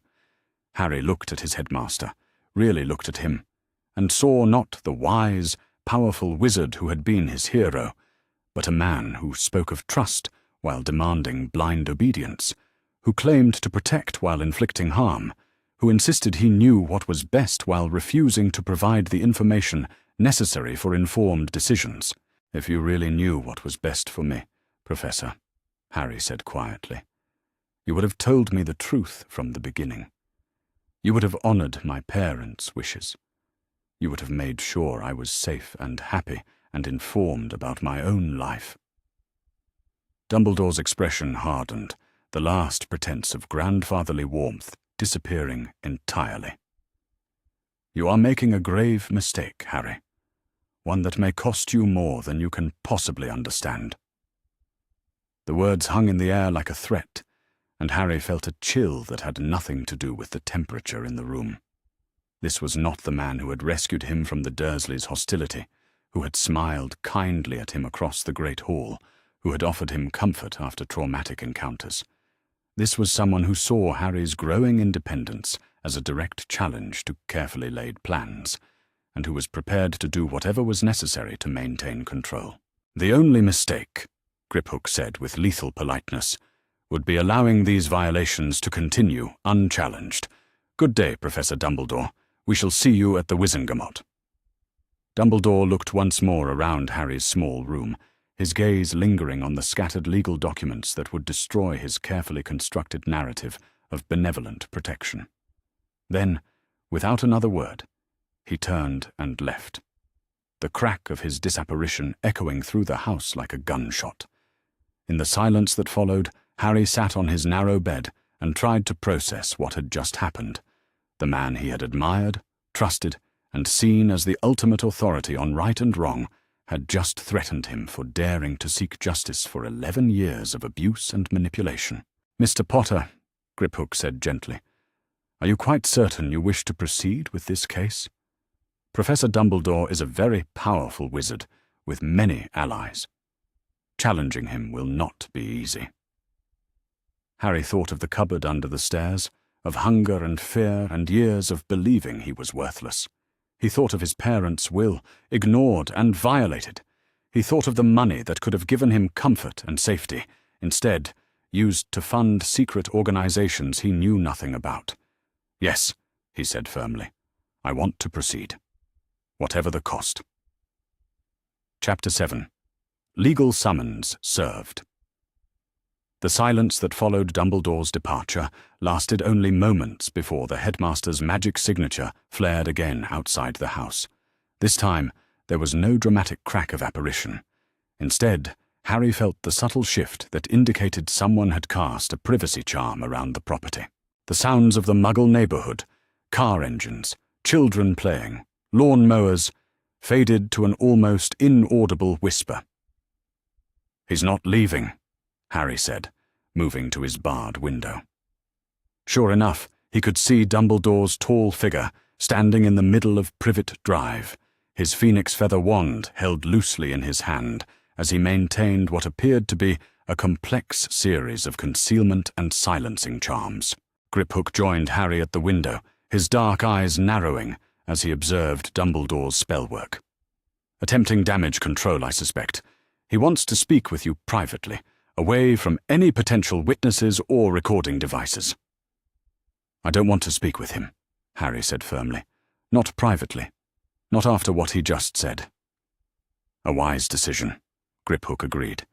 "However, I believe this provides us with an excellent opportunity to serve the formal legal documents in a more ceremonial fashion." The goblin moved to his leather satchel and withdrew not one scroll, but an entire collection of official documents, bound together with silver ribbon and sealed with wax that seemed to glow with its own internal light. Each seal bore a different symbol: the Goblin Nation's coat of arms, the Wizengamot's scales of justice, and what appeared to be the personal crest of the Minister for Magic.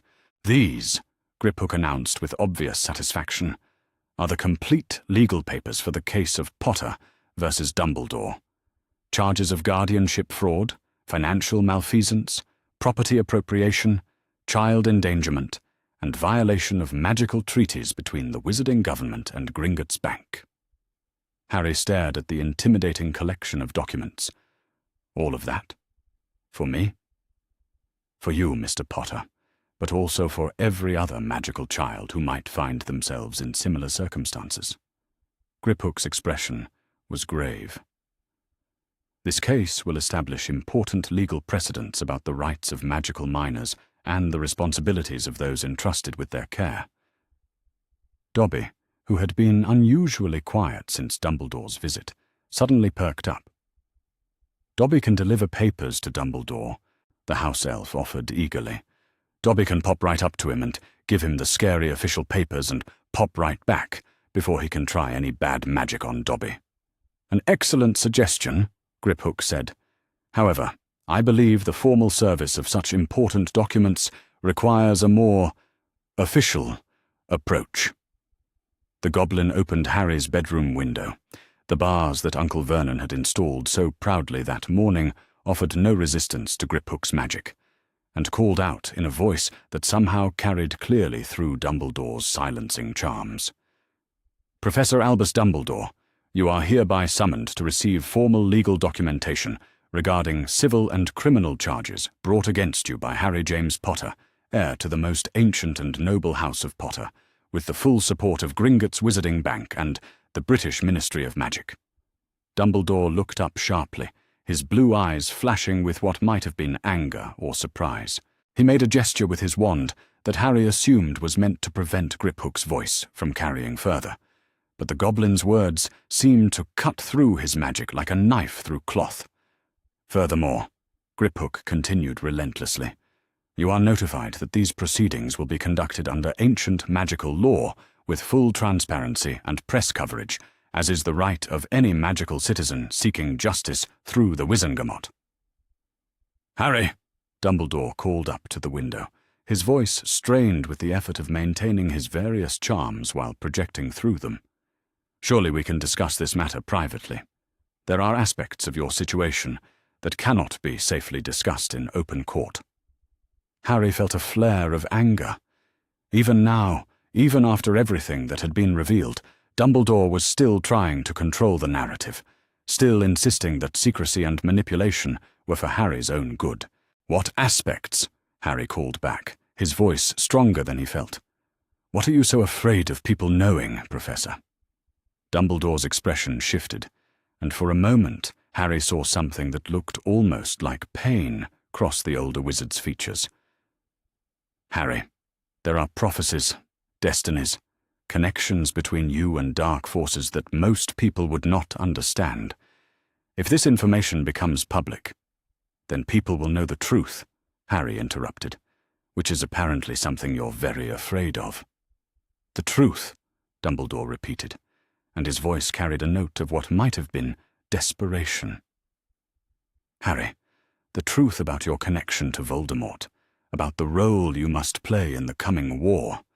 These are not secrets I keep lightly. They are protections, carefully maintained to ensure your safety and the safety of everyone around you." Griphook made a disgusted sound. "More manipulation," he muttered to Harry. "Watch how he attempts to make his deceptions sound noble." But Harry was focused on something else Dumbledore had said. "What about Sirius Black? What about the truth regarding my parents' actual choice of guardian?" Dumbledore went very still. "Sirius Black is a dangerous criminal, Harry. A man who betrayed your parents to their deaths. Whatever your parents' will might have said, the reality of his actions made those provisions impossible to honor." "Did you investigate?" Harry demanded, leaning out the window despite Griphook's restraining hand on his shoulder.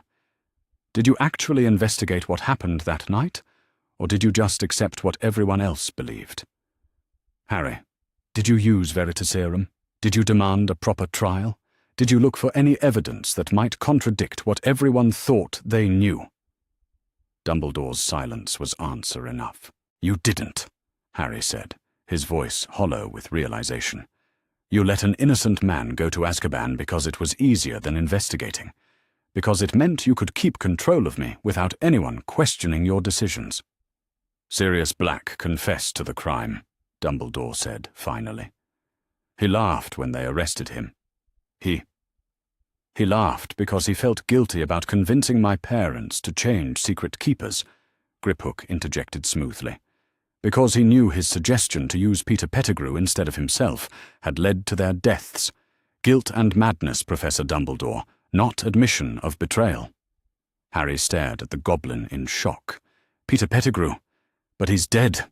Sirius killed him." "Did he?" Griphook's smile was sharp. "Or is that simply what everyone was told?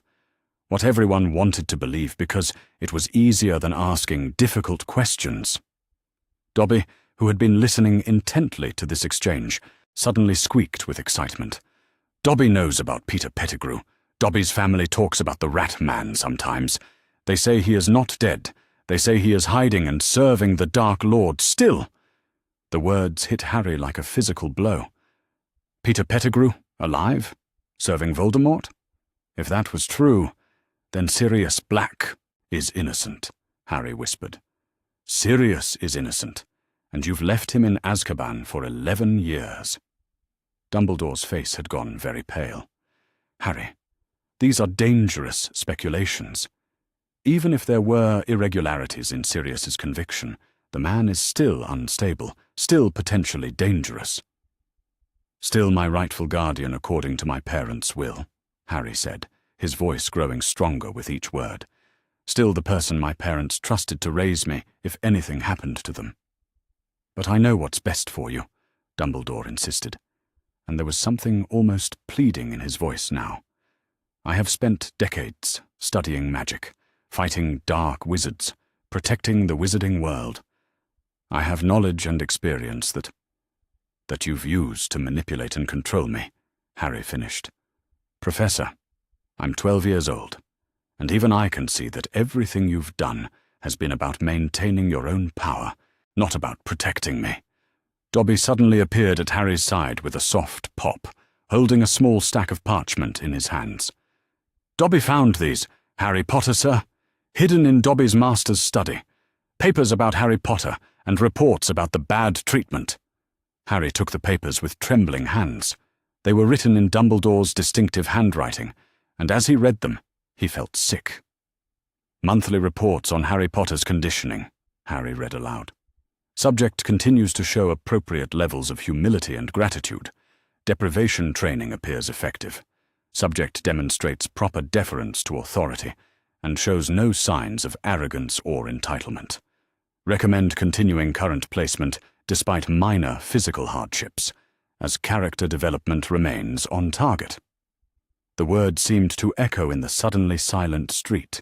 Even Dumbledore's privacy charms couldn't muffle the impact of his own written admission that Harry's abuse had been deliberate, planned, and considered beneficial.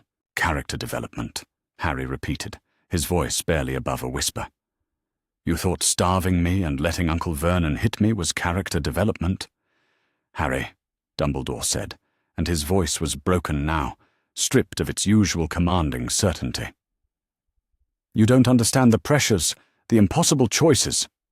"I understand enough," Harry said, and for the first time in his life, he was the one with the power in their relationship.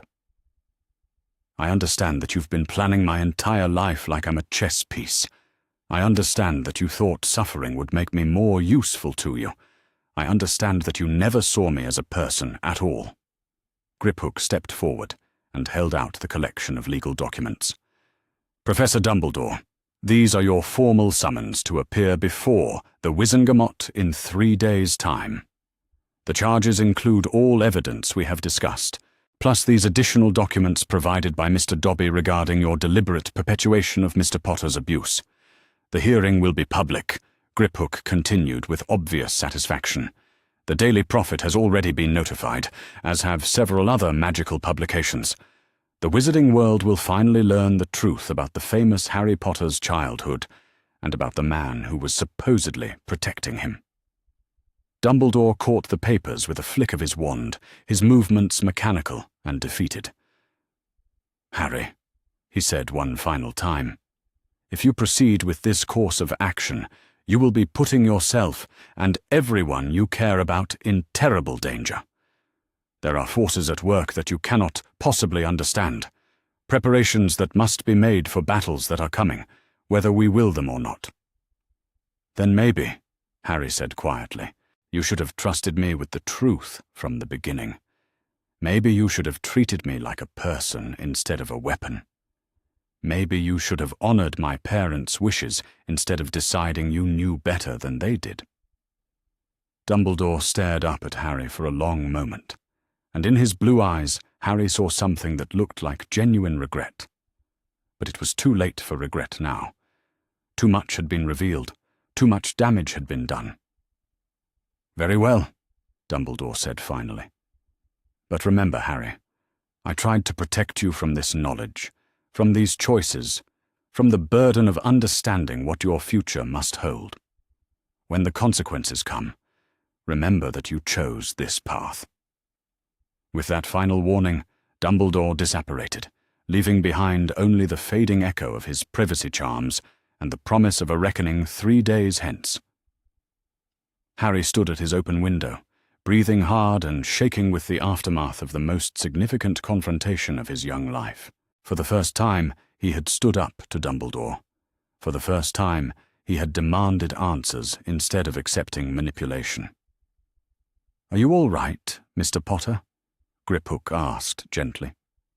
Harry looked around his small room, at the legal documents that would reshape the wizarding world's understanding of their greatest hero, at Dobby, who had risked everything to bring evidence of Dumbledore's crimes, at Griphook, who had made this justice possible. "Yes," he said finally.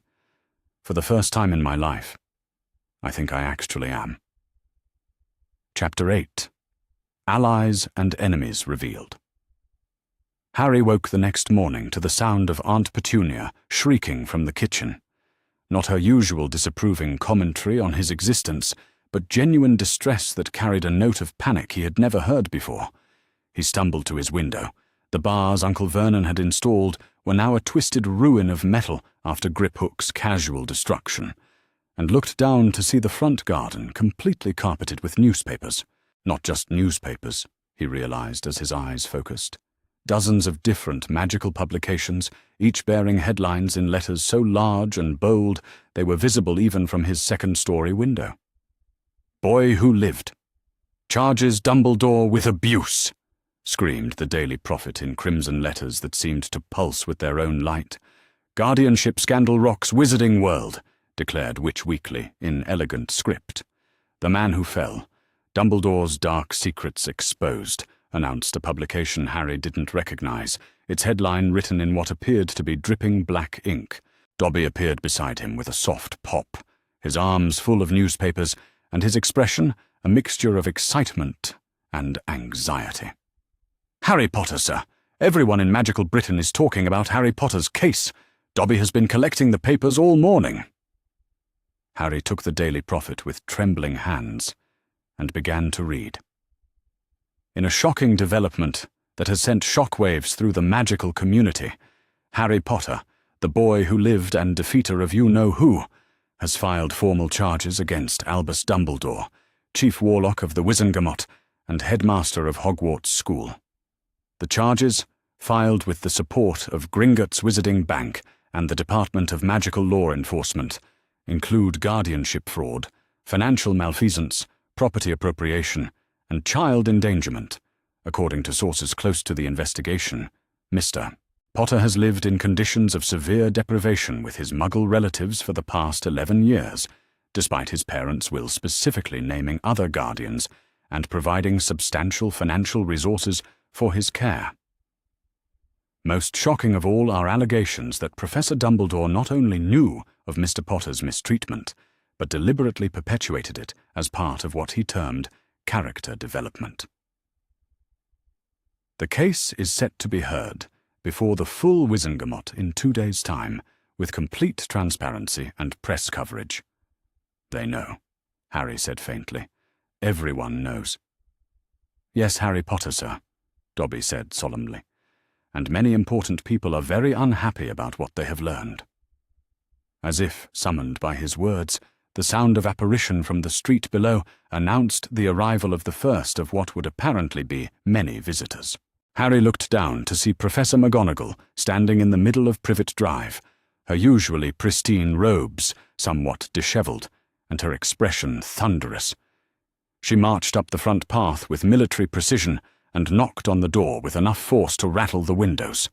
Uncle Vernon's muffled cursing was audible even from upstairs as he stomped through the hall to answer it. "Mr. Dursley," came McGonagall's crisp voice, cutting through Uncle Vernon's attempted protests like a knife through butter. "I am here to speak with Harry Potter immediately. This is not a request." Griphook, who had spent the night in the Dursleys' guest room, much to Uncle Vernon's horror, appeared in Harry's doorway with his usual collection of legal documents. "Professor McGonagall," he observed with interest, "Deputy Headmistress of Hogwarts and head of Gryffindor House. This should be illuminating." The sound of Professor McGonagall's footsteps on the stairs was brisk and purposeful, but Harry thought he detected a note of uncertainty in her usual confident stride. When she appeared in his doorway, her face was a careful mask of professional composure, but her eyes betrayed her inner turmoil. "Potter," she said formally, then stopped and seemed to struggle with how to continue. "Harry," she said finally, her voice softer. "Is it true? What the papers are saying about your living conditions? About Professor Dumbledore's role in maintaining them?" Harry looked at his head of house, the woman who had been stern but fair during his first year, who had shown glimpses of genuine concern for his well-being, who had always insisted on proper behavior and adherence to rules. Now she stood before him, asking him to confirm that the man she had served loyally for decades had systematically abused her student. "Yes," Harry said quietly. "It's all true." McGonagall closed her eyes for a long moment, and when she opened them again, Harry saw something that looked like pain. "I need to see the evidence," she said to Griphook. "I need to understand how this could have happened without my knowledge." Griphook gestured to the chair at Harry's desk. "Professor, please sit down. What I'm about to show you will be quite disturbing." For the next 20 minutes, McGonagall reviewed the legal documents with the same methodical precision she brought to grading Transfiguration essays. But as the evidence mounted, the ignored will, the financial fraud, the documented reports of deliberate abuse, her professional composure began to crack. 11 years, she whispered finally, her voice broken. 11 years I worked beside him, trusted his judgment, defended his decisions to anyone who questioned them. And all that time, you were living in a cupboard, being starved and beaten, while he took your inheritance to fund his secret organization. "Professor McGonagall," Harry began, but she held up a hand to stop him. "I failed you," she said simply. "I should have checked on you myself. I should have insisted on visiting, on seeing for myself that you were well cared for. I should have questioned why you arrived at Hogwarts so thin, so obviously neglected, with clothes that didn't fit and no knowledge of our world." She looked directly at Harry, and her eyes were bright with unshed tears. "I am deeply, profoundly sorry, Harry, and I will testify on your behalf at the Wizengamot hearing." Before Harry could respond, another crack of apparition outside announced a new arrival. This one was followed immediately by the unmistakable sound of Hagrid's heavy footsteps, and his voice raised in agitation. "This is mad," Hagrid was saying as he stomped up the front path. "Complete nonsense! Dumbledore would never— Professor McGonagall! What are you doing here?" Harry heard the brief, tense conversation between his two professors in the hallway, McGonagall's voice crisp with authority, and Hagrid's growing, increasingly distressed. Finally, Hagrid's massive frame filled Harry's doorway, his beetle-black eyes scanning the room and taking in the legal documents with obvious bewilderment. "Harry," Hagrid said, his voice gentle but troubled, "you don't really believe all this rubbish in the papers, do you? Dumbledore's the greatest wizard alive. Everything he's done has been to protect you." Harry felt a stab of sympathy for the half-giant. Hagrid's loyalty to Dumbledore was absolute, uncomplicated by the political considerations that might motivate others. He genuinely couldn't conceive of his hero being capable of the crimes documented in Griphook's evidence. "Hagrid," Harry said carefully, "what do you think my life with the Dursleys has been like?" Hagrid shifted uncomfortably. "Well, I mean, Dumbledore said you were better off not knowing about the wizarding world until you were ready. Said it was important for you to have a normal childhood, away from all the fame and attention." "A normal childhood," Harry repeated. "Hagrid, have you ever asked Dumbledore for details about my normal childhood? Have you ever asked what my life was actually like here?" "Well, no, but—" Hagrid stopped, his expression growing troubled. "Harry, you're not saying that your relatives— that they didn't treat you right?" Harry looked at the man who had been nothing but kind to him, who had brought him his Hogwarts letter and introduced him to the magical world, and realized that Hagrid genuinely had no idea. Dumbledore had told him what he needed to know to maintain his loyalty, and Hagrid had never questioned it. "They locked me in a cupboard for 10 years, Hagrid. They starved me, beat me, told me I was worthless and freakish, and that my parents died in a car crash. Uncle Vernon installed bars on my windows to keep me trapped.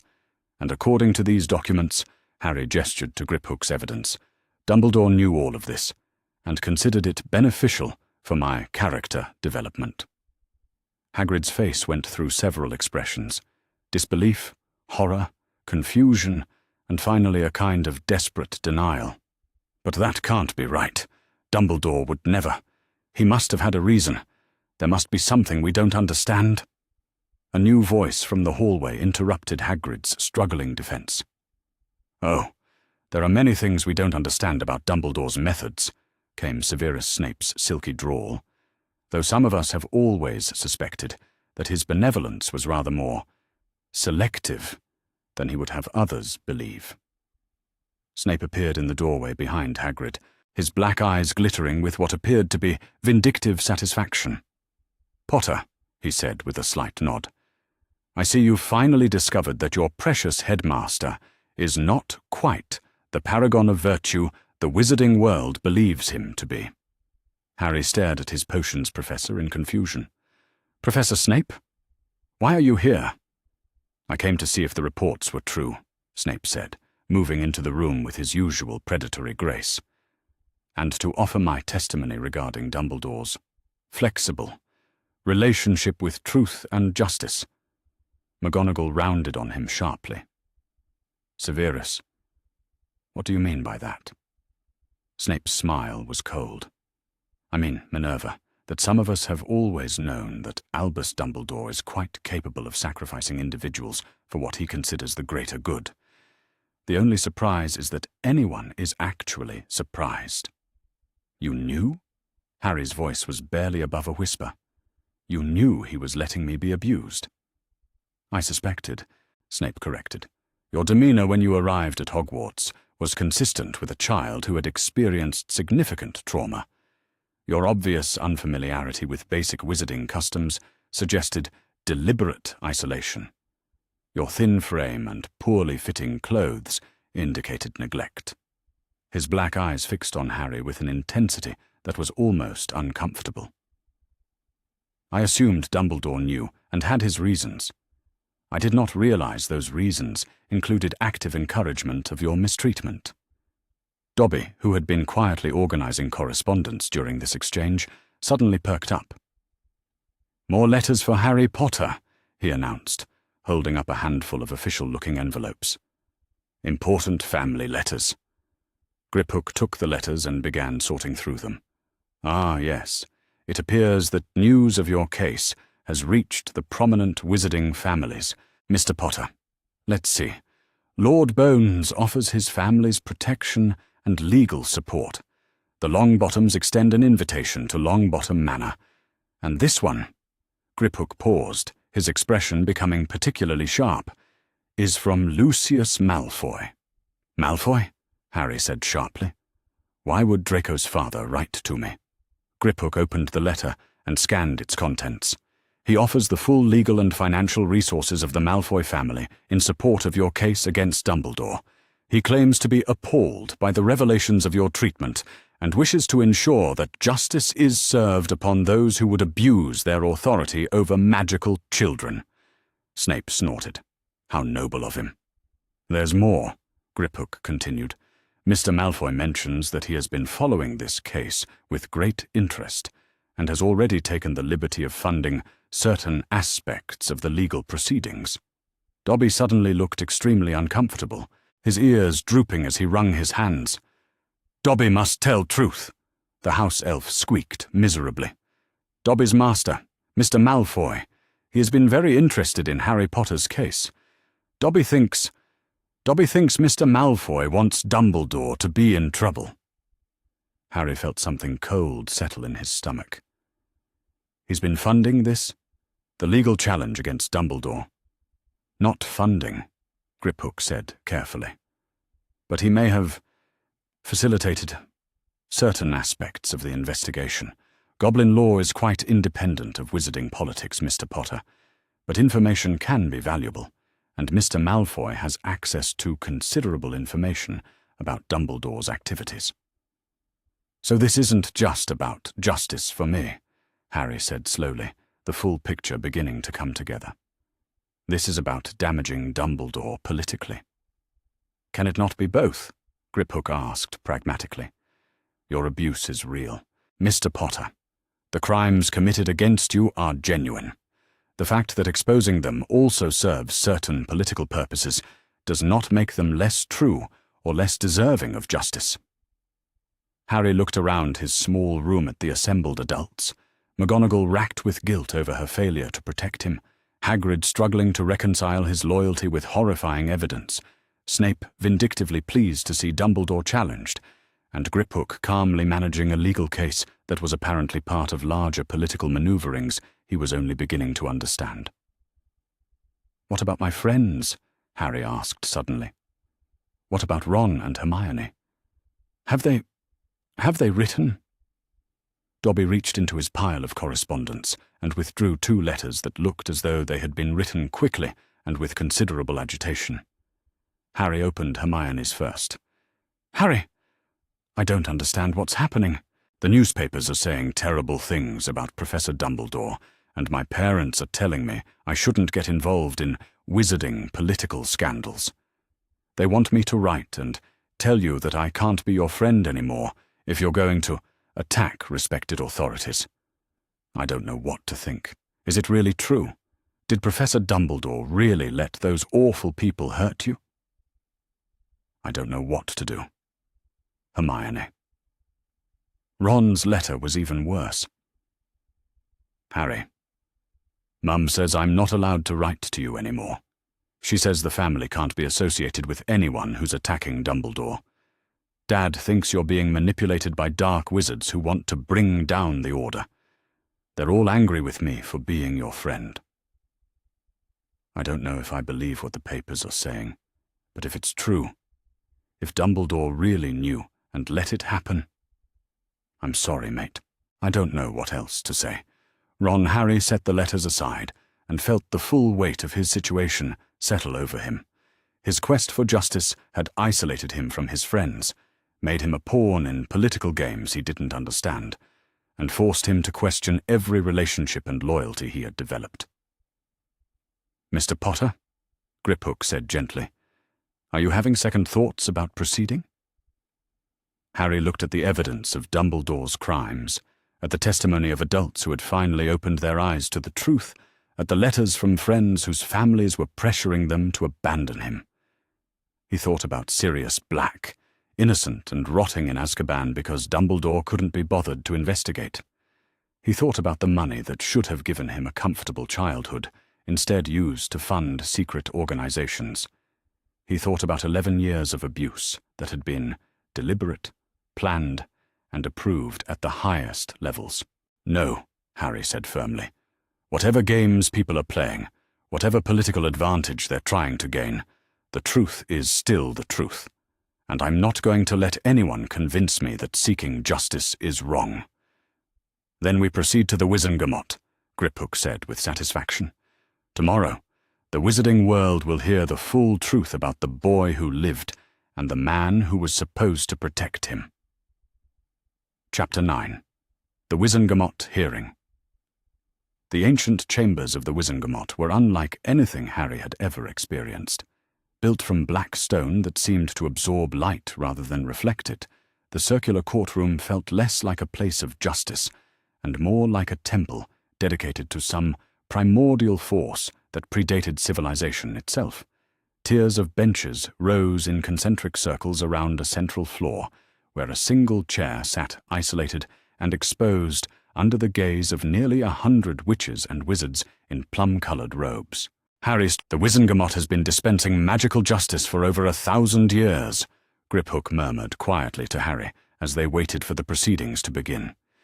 This chamber has seen the trials of dark lords and the creation of laws that govern our entire society. Today, it will see something that has never happened before, a formal challenge to Albus Dumbledore's authority over the boy who lived. The gallery sections were packed with reporters, ministry officials, and members of the prominent wizarding families who had managed to secure seats for what the Daily Prophet was calling the trial of the century. Harry caught sight of Lucius Malfoy sitting in the front row of the gallery, his cold grey eyes fixed on the proceedings with obvious satisfaction. Several rows behind him, Harry was surprised to see Professor McGonagall, her expression stern but supportive, as she caught his eye and gave him an encouraging nod.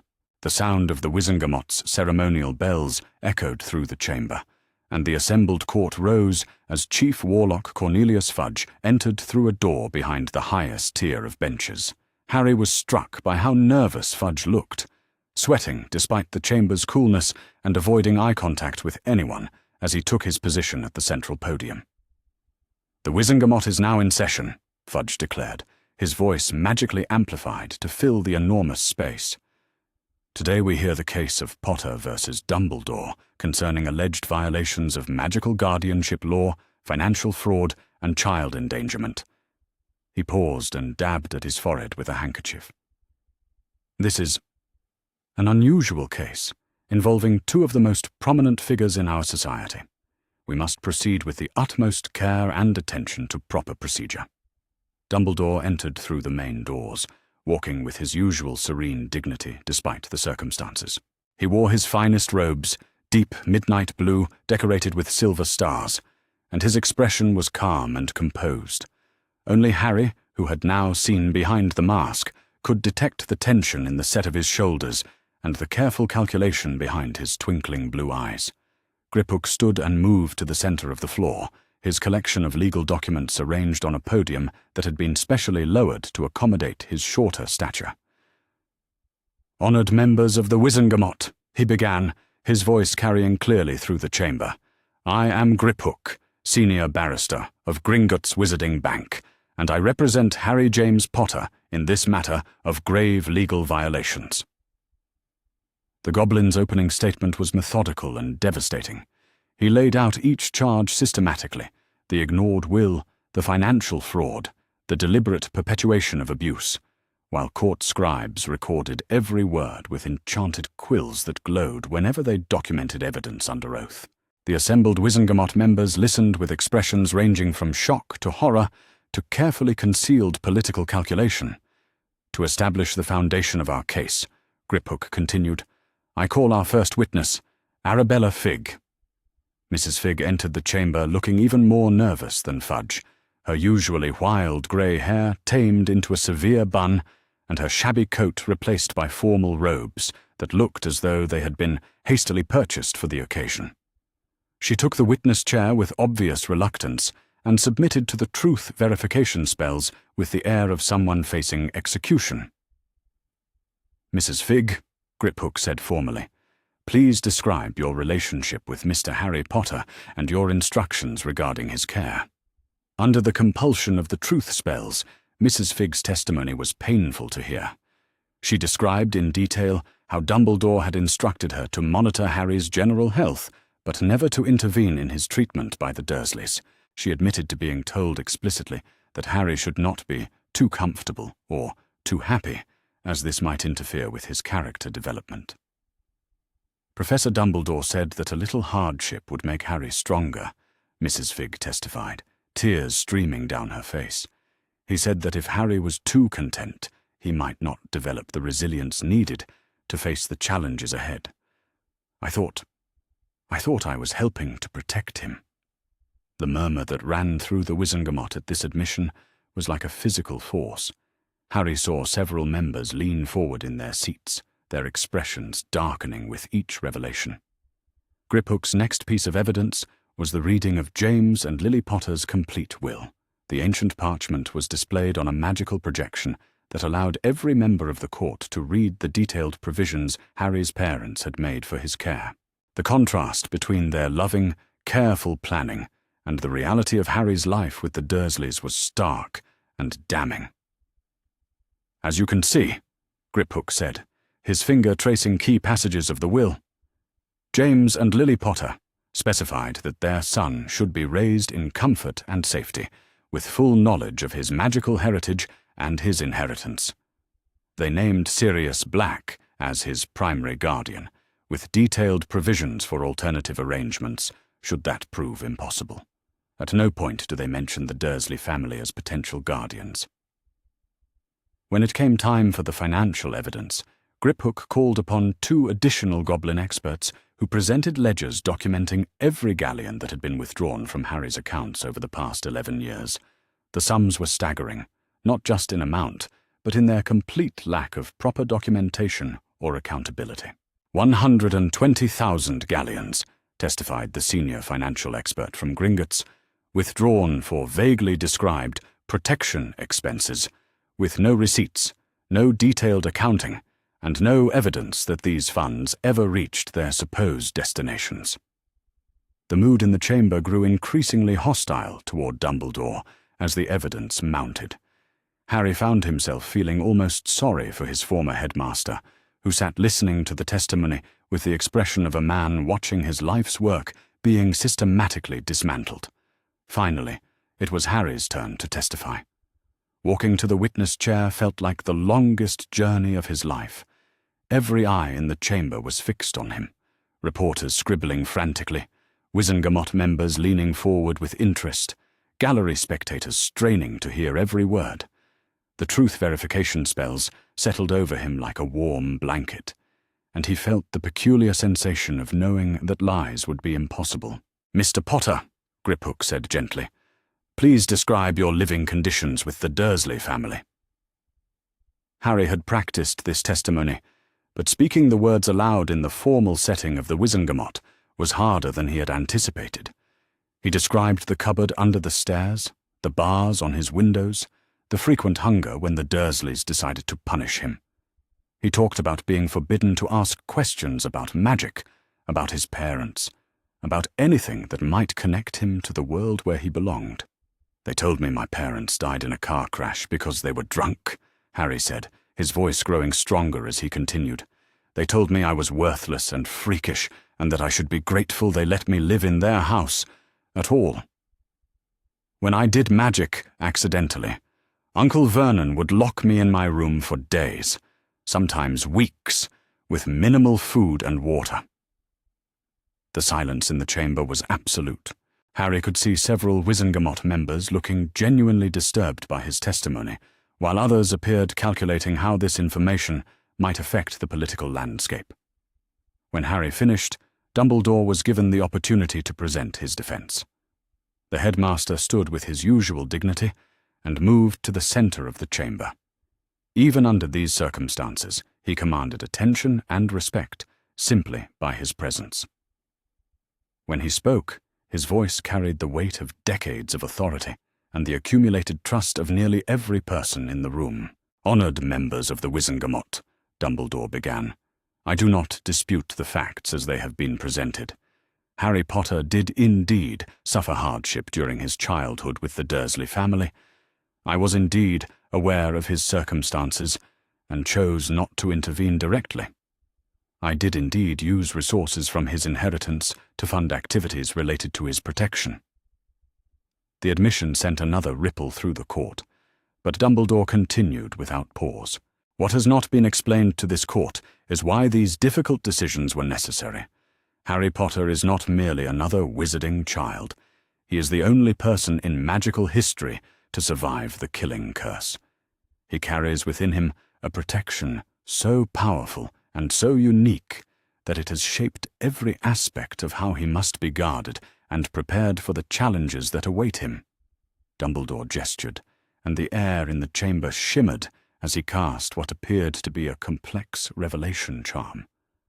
The blood protection magic that kept Harry safe while he lived with his mother's relatives is not merely theoretical. It is real, it is powerful, and it has saved his life on multiple occasions. That protection required very specific conditions to maintain, conditions that included Harry living with blood relatives, regardless of their treatment of him. "Furthermore," Dumbledore continued, his voice taking on the commanding tone that had made him legendary, "Lord Voldemort is not gone. He will return. And when he does, Harry Potter will be his primary target. Every decision I have made, every difficult choice I have been forced to implement, has been designed to ensure that Harry survives that confrontation and has the strength, both magical and moral, to emerge victorious." The defense was masterful, Harry had to admit. Dumbledore acknowledged the crimes while framing them as necessary sacrifices for a greater good that only he was wise enough to understand.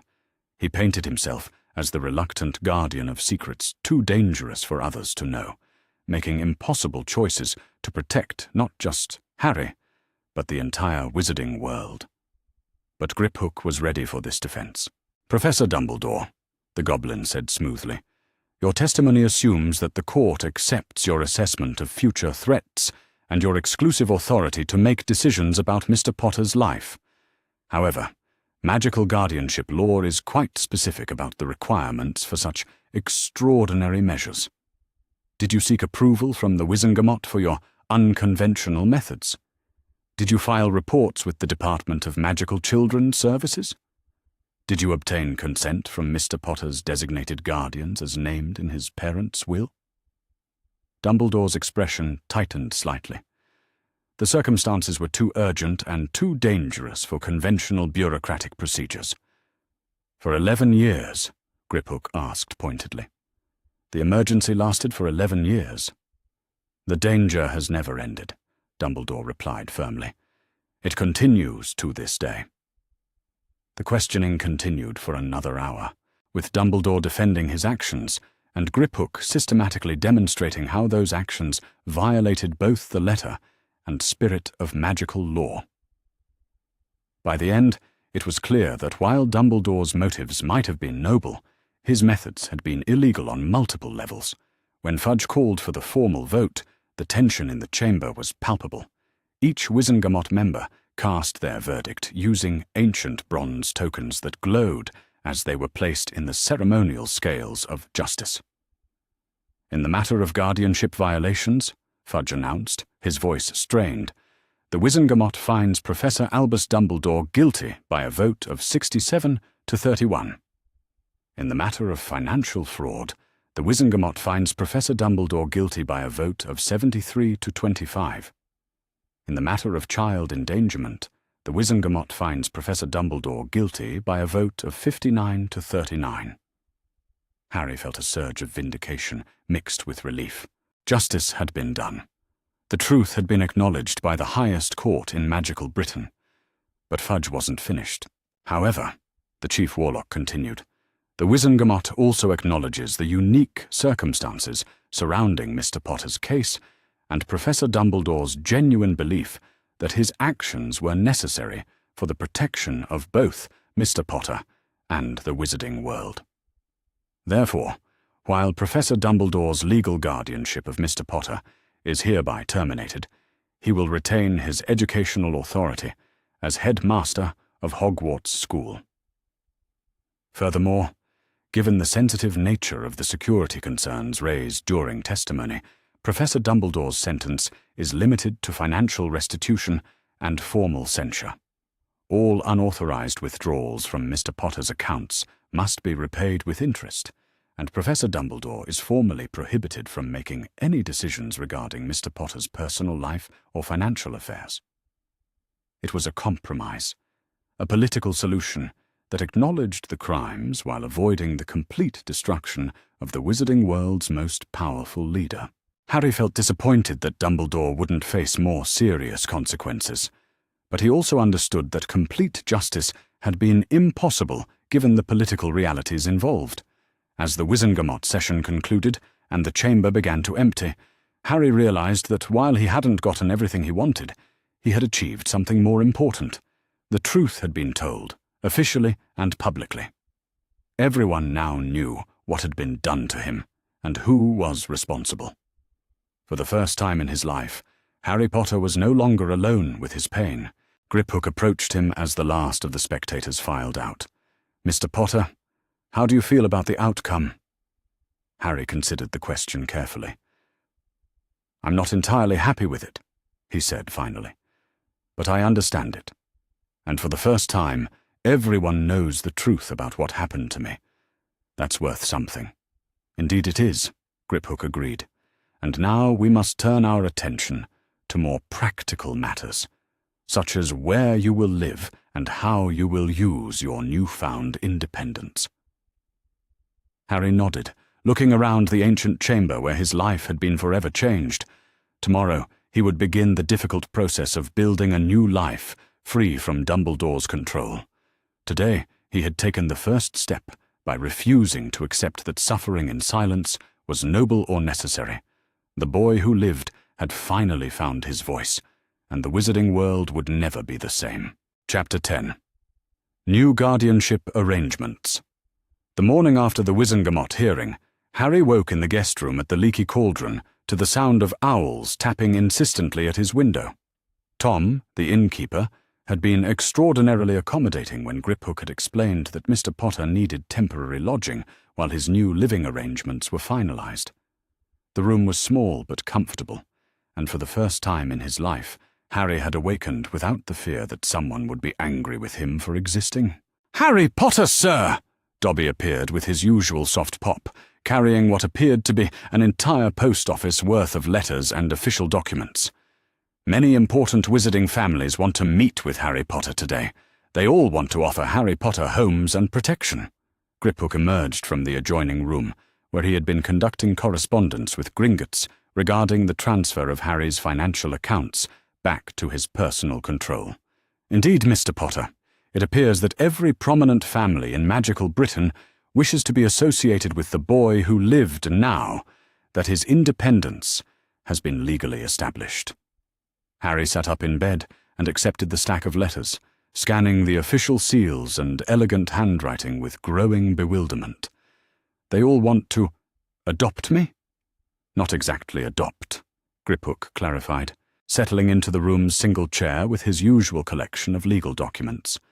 "Most are offering wardship arrangements, essentially becoming your legal guardians until you reach majority, with varying degrees of authority over your decisions and finances." "And what do they get in return?" Harry asked, his recent education in adult manipulation making him suspicious of seemingly generous offers. Griphook's smile was sharp with approval. "An excellent question, Mr. Potter. They would gain association with your fame, potential influence over your political positions as you mature, and access to your considerable wealth through traditional guardian privileges. Some may have more altruistic motivations, but it would be unwise to assume pure benevolence." Harry opened the first letter, which bore the seal of the House of Longbottom. The handwriting was precise and businesslike. "Mr. Potter, I am writing to extend an invitation for you to visit Longbottom Manor to discuss potential wardship arrangements.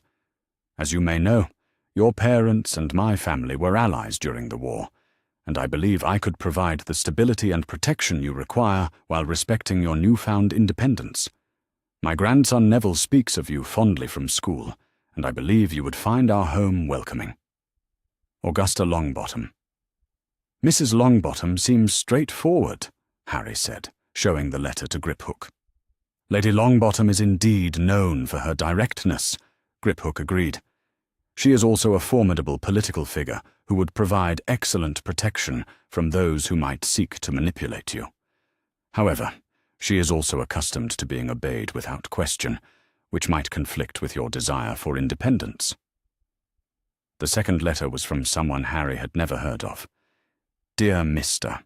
Potter, I am Andromeda Tonks, sister to Bellatrix Lestrange and Narcissa Malfoy. Though I was disowned from the Black family many years ago for marrying a Muggle-born wizard, I believe your parents will named me as a potential guardian, and I would be honored to fulfill that role if you are amenable.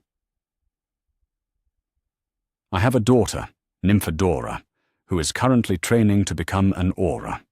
We live quietly in a small cottage in Yorkshire, away from the political complexities of wizarding society. If you desire a peaceful, normal life away from the spotlight, we could provide that. Andromeda Tonks." She's related to Sirius, Harry realized, studying the signature. "If she was named in my parents' will—" "Indeed," Griphook confirmed. "Andromeda Tonks represents your parents' actual wishes for your guardianship, should Sirius Black prove unavailable. She is also, notably, one of the few pure-blood family members who chose love over blood supremacy, which suggests strong moral character."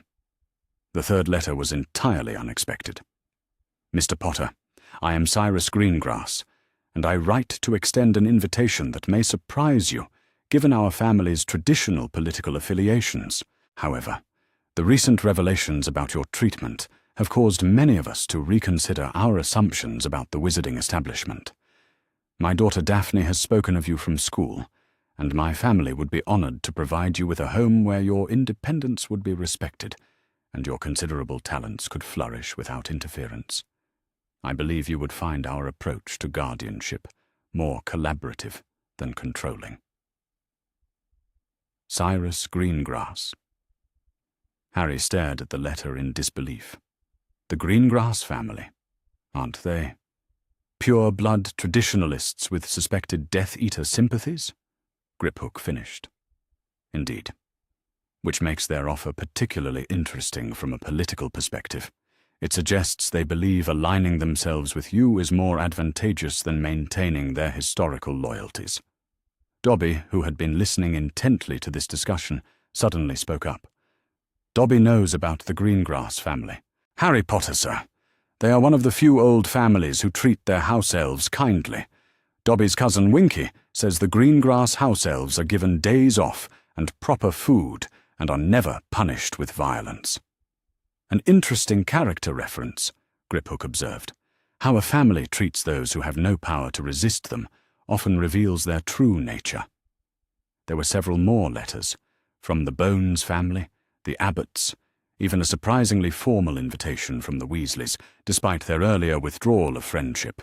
But Harry found himself feeling overwhelmed by the choices and their implications.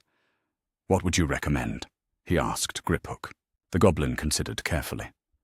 "That depends entirely on what you want, Mr. Potter. Do you want safety and protection from political pressures? Lady Longbottom could provide that, but she would also make many decisions for you. Do you want to honor your parents' original wishes? Mrs. Tonks represents that choice, but it would mean a quiet life away from your magical heritage and responsibilities. Do you want to engage with wizarding politics and build your own power base? The pureblood families could facilitate that, but you would always wonder about their true motivations. Or, came a new voice from the doorway, you could choose an option that none of them have considered. Harry looked up to see a house elf he didn't recognize standing in the entrance to his room. This elf was older than Dobby, with greying ears and wearing what appeared to be a proper uniform rather than the pillowcase toga that marked enslaved house elves. "This is Creature," Griphook explained, "senior house elf of Potter Manor and caretaker of your family's estate." "Potter Manor," Harry repeated faintly. "My family has a manor." Creature stepped forward and bowed formally. "Master Harry, Creature has been maintaining Potter Manor since the death of Master James and Mistress Lily. The house has been waiting for Master Harry to come home." The word home hit Harry like a physical blow. In all his consideration of guardian families and wardship arrangements, it had never occurred to him that he might already have a home of his own. "Could I?" Harry began, then stopped and looked at Griphook. "Could I live there? At my family's manor? By myself?" "Not entirely by yourself," Griphook said thoughtfully. "You're still a minor, so there would need to be some form of adult supervision. But the manor is yours by right of inheritance, and you could certainly establish your primary residence there. Creature would take care of Master Harry," the old house elf offered eagerly. "And there are 3 other house elves who maintain the estate. Master Harry would be safe and comfortable, and no one could tell Master Harry what to do in his own house." The idea was intoxicating. Harry's own house, where he would be the master, where no one could lock him in cupboards or starve him or tell him he was unwanted. A place that belonged to him, that his parents had chosen and loved. "I want to see it," Harry said suddenly. "Before I make any decisions about guardians, I want to see Potter Manor." Griphook nodded approvingly. "A wise choice. You should understand all your options before committing to any particular arrangement."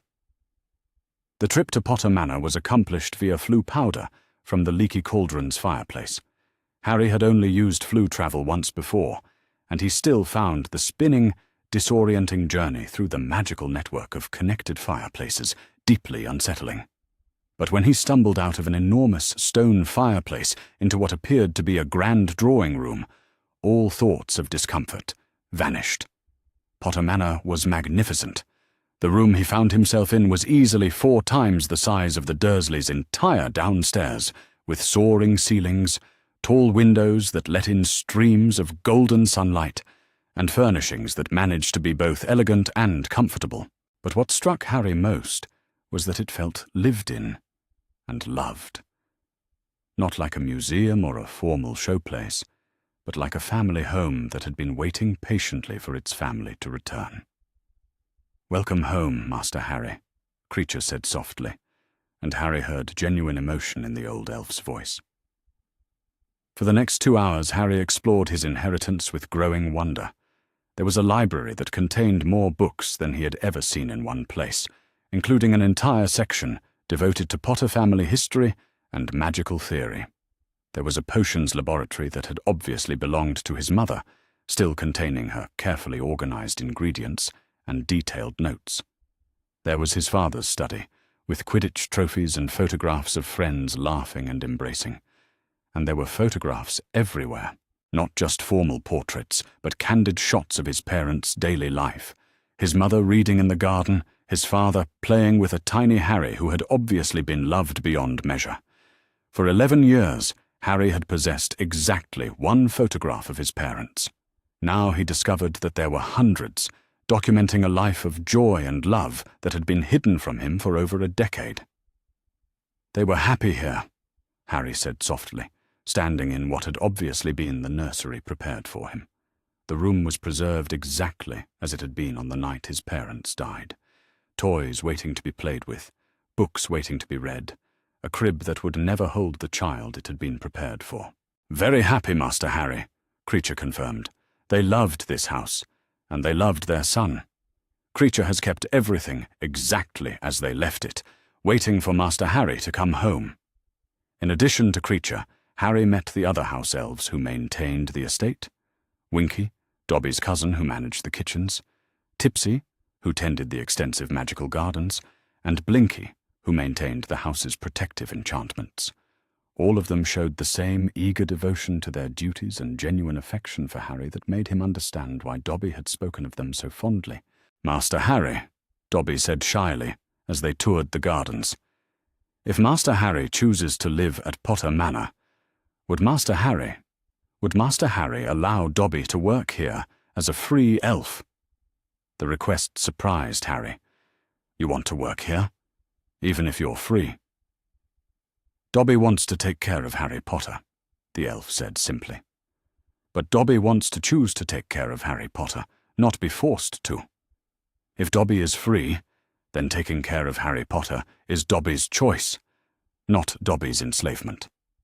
The distinction was important, Harry realized. Dobby didn't want to be property, but he did want to serve someone he cared about, by choice, for wages, with the dignity of voluntary service, rather than forced bondage. By the time they returned to the manor house, Harry had made his decision. I want to live here, he told Griphook. This is my home, my family's home. I don't want to be anyone's ward or live under anyone else's authority. I want to be Harry Potter of Potter Manor. Griphook smiled with obvious approval. An excellent choice, Mr. Potter. However, there are legal requirements to consider. As a minor, you will need some form of adult supervision, even in your own home. What kind of supervision? Nothing invasive, Griphook assured him. Perhaps a trusted adult who could visit weekly to ensure your well-being and provide guidance when needed. Someone who would respect your independence while fulfilling the legal requirements for proper care of a magical minor. Harry thought about this for a moment. What about Professor McGonagall? She seemed genuinely sorry about what happened, and she offered to help me. Could she serve as my supervisor? Professor McGonagall would be an excellent choice, Griphook agreed. She has the authority and experience to satisfy legal requirements, but she also respects your autonomy and has demonstrated genuine concern for your well-being. And so, as the sun set over the grounds of Potter Manor, Harry Potter made the first truly independent decision of his life. He would live in his family's home, surrounded by those who chose to care for him, rather than those who were obligated to control him. He would learn about his magical heritage at his own pace, make his own choices about friendships and alliances, and build a life that honored both his parents' memory and his own dreams for the future. For the first time since his parents' deaths, Harry Potter was truly coming home. Creature, Harry said formally, addressing the senior house elf, I would like to offer Dobby a position here as a free elf, with fair wages and proper working conditions. Would that be acceptable to you and the other elves? Creature's ancient face creased into what might have been a smile. Creature would be honoured to work alongside Dobby the Free, Master Harry. The Potter family has always treated their house elves with kindness. Harry nodded and turned to Dobby, who was practically vibrating with excitement. Dobby, would you like to be the first free house elf of Potter Manor? Yes, Harry Potter, sir, Dobby squeaked, tears of joy streaming down his face. Dobby would be honoured to serve Harry Potter as a free elf. As Harry watched Dobby dance around the drawing room in celebration, while Creature looked on with amused tolerance, he felt a sense of rightness that he had never experienced before. This was what family was supposed to feel like. Not obligation or control, but choice and affection freely given. Tomorrow, he would begin the process of truly claiming his inheritance and his independence. Tonight, for the first time in his memory, Harry Potter was home. Chapter 11. Returning to Hogwarts changed. The first sign that this year would be different came at King's Cross Station, where Harry arrived not with the Weasleys or scrambling through the barrier at the last minute, but in an elegant ministry car with griphook and an official escort that drew stares from every wizard family on the platform. Master Harry, Dobby said nervously, adjusting the proper house elf uniform he now wore, forest green with the Potter family crest embroidered in silver thread. Are you certain Dobby should accompany Master Harry to Hogwarts? Dobby does not want to cause trouble for Master Harry with the other students. You're my family now, Dobby, Harry said firmly, checking his watch, a birthday gift from himself, purchased with his own money from his own accounts. Where I go, you go. That's what being free means. You choose who you serve, and I choose who I want with me. The house elf's eyes filled with proud tears, but before he could respond, a familiar voice called out from across the platform. Harry! Harry, is that really you? Harry turned to see Hermione Granger approaching hesitantly, her parents trailing behind her with expressions of obvious nervousness. She looked exactly as he remembered. Bushy brown hair, earnest brown eyes, arms full of books, but there was a careful distance in her manner that hadn't been there the previous year.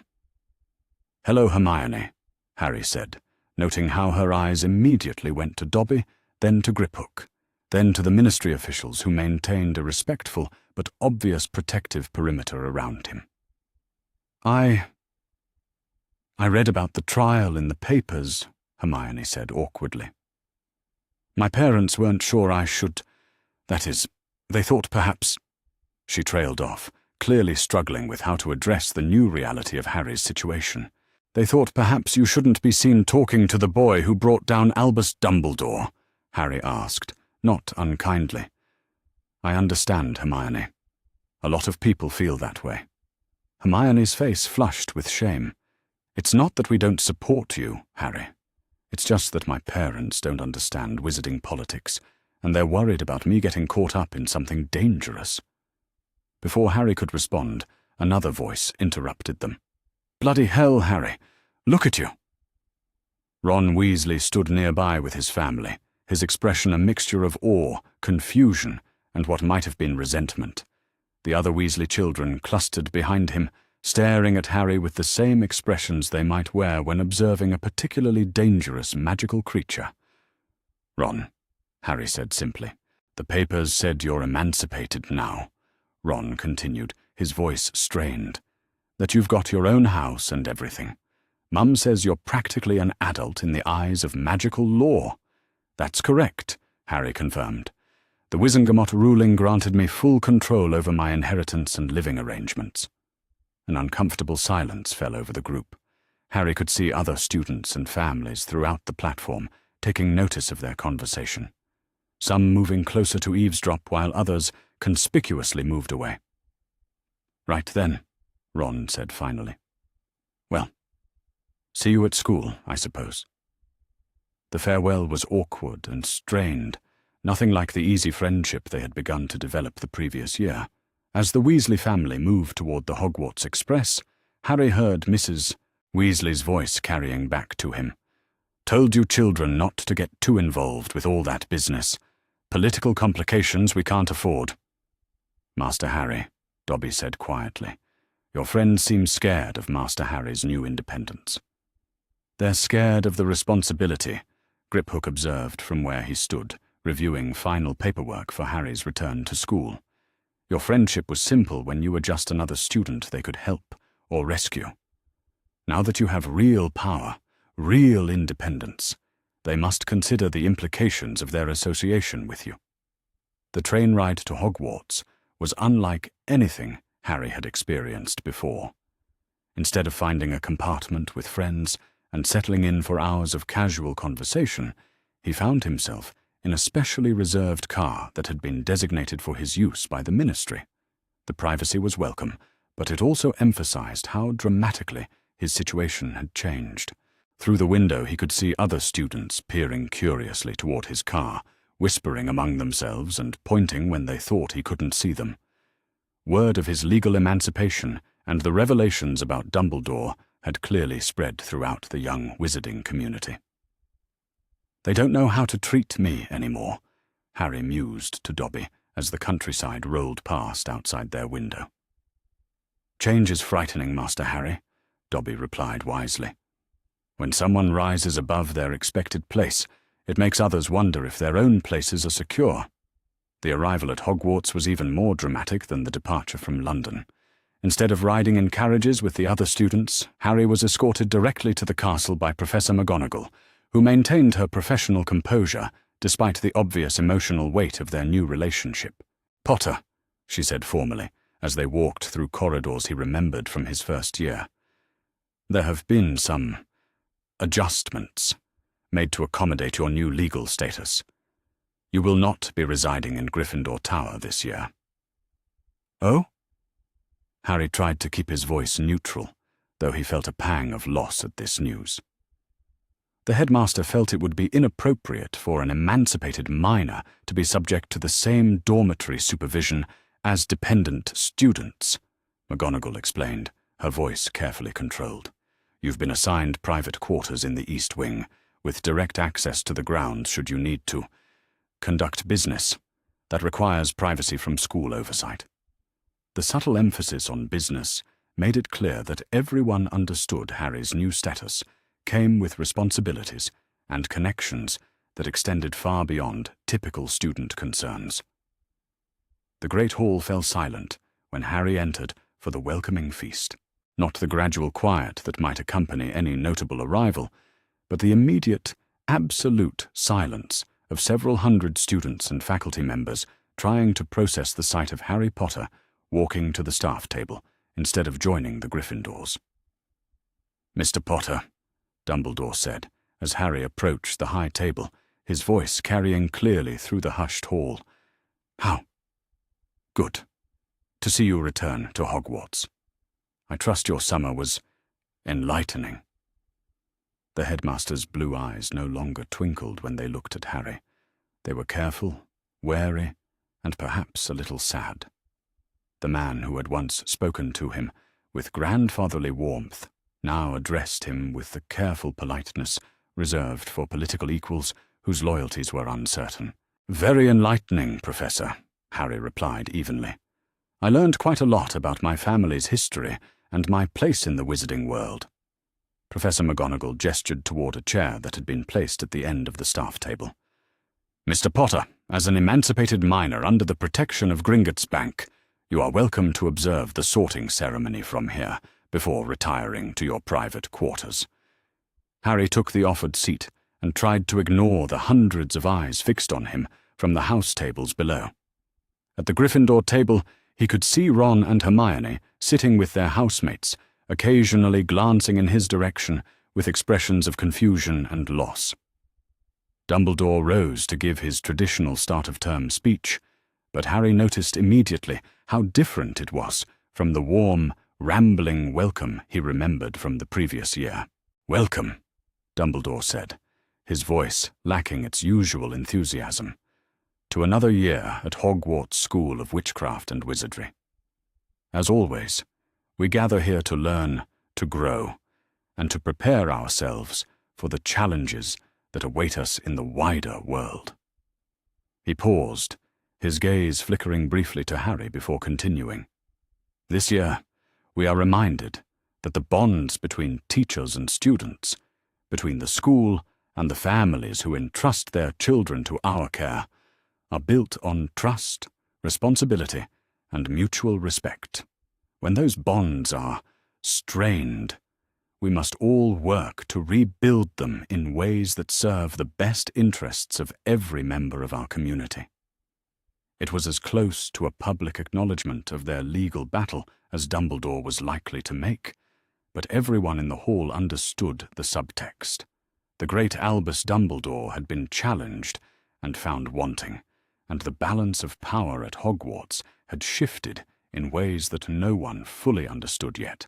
After the feast, Professor McGonagall escorted Harry to his new quarters, a suite of rooms in a tower he had never seen before, complete with a private study, bedroom, and sitting area where Dobby could attend to his needs without the complications of house elf magic in student dormitories.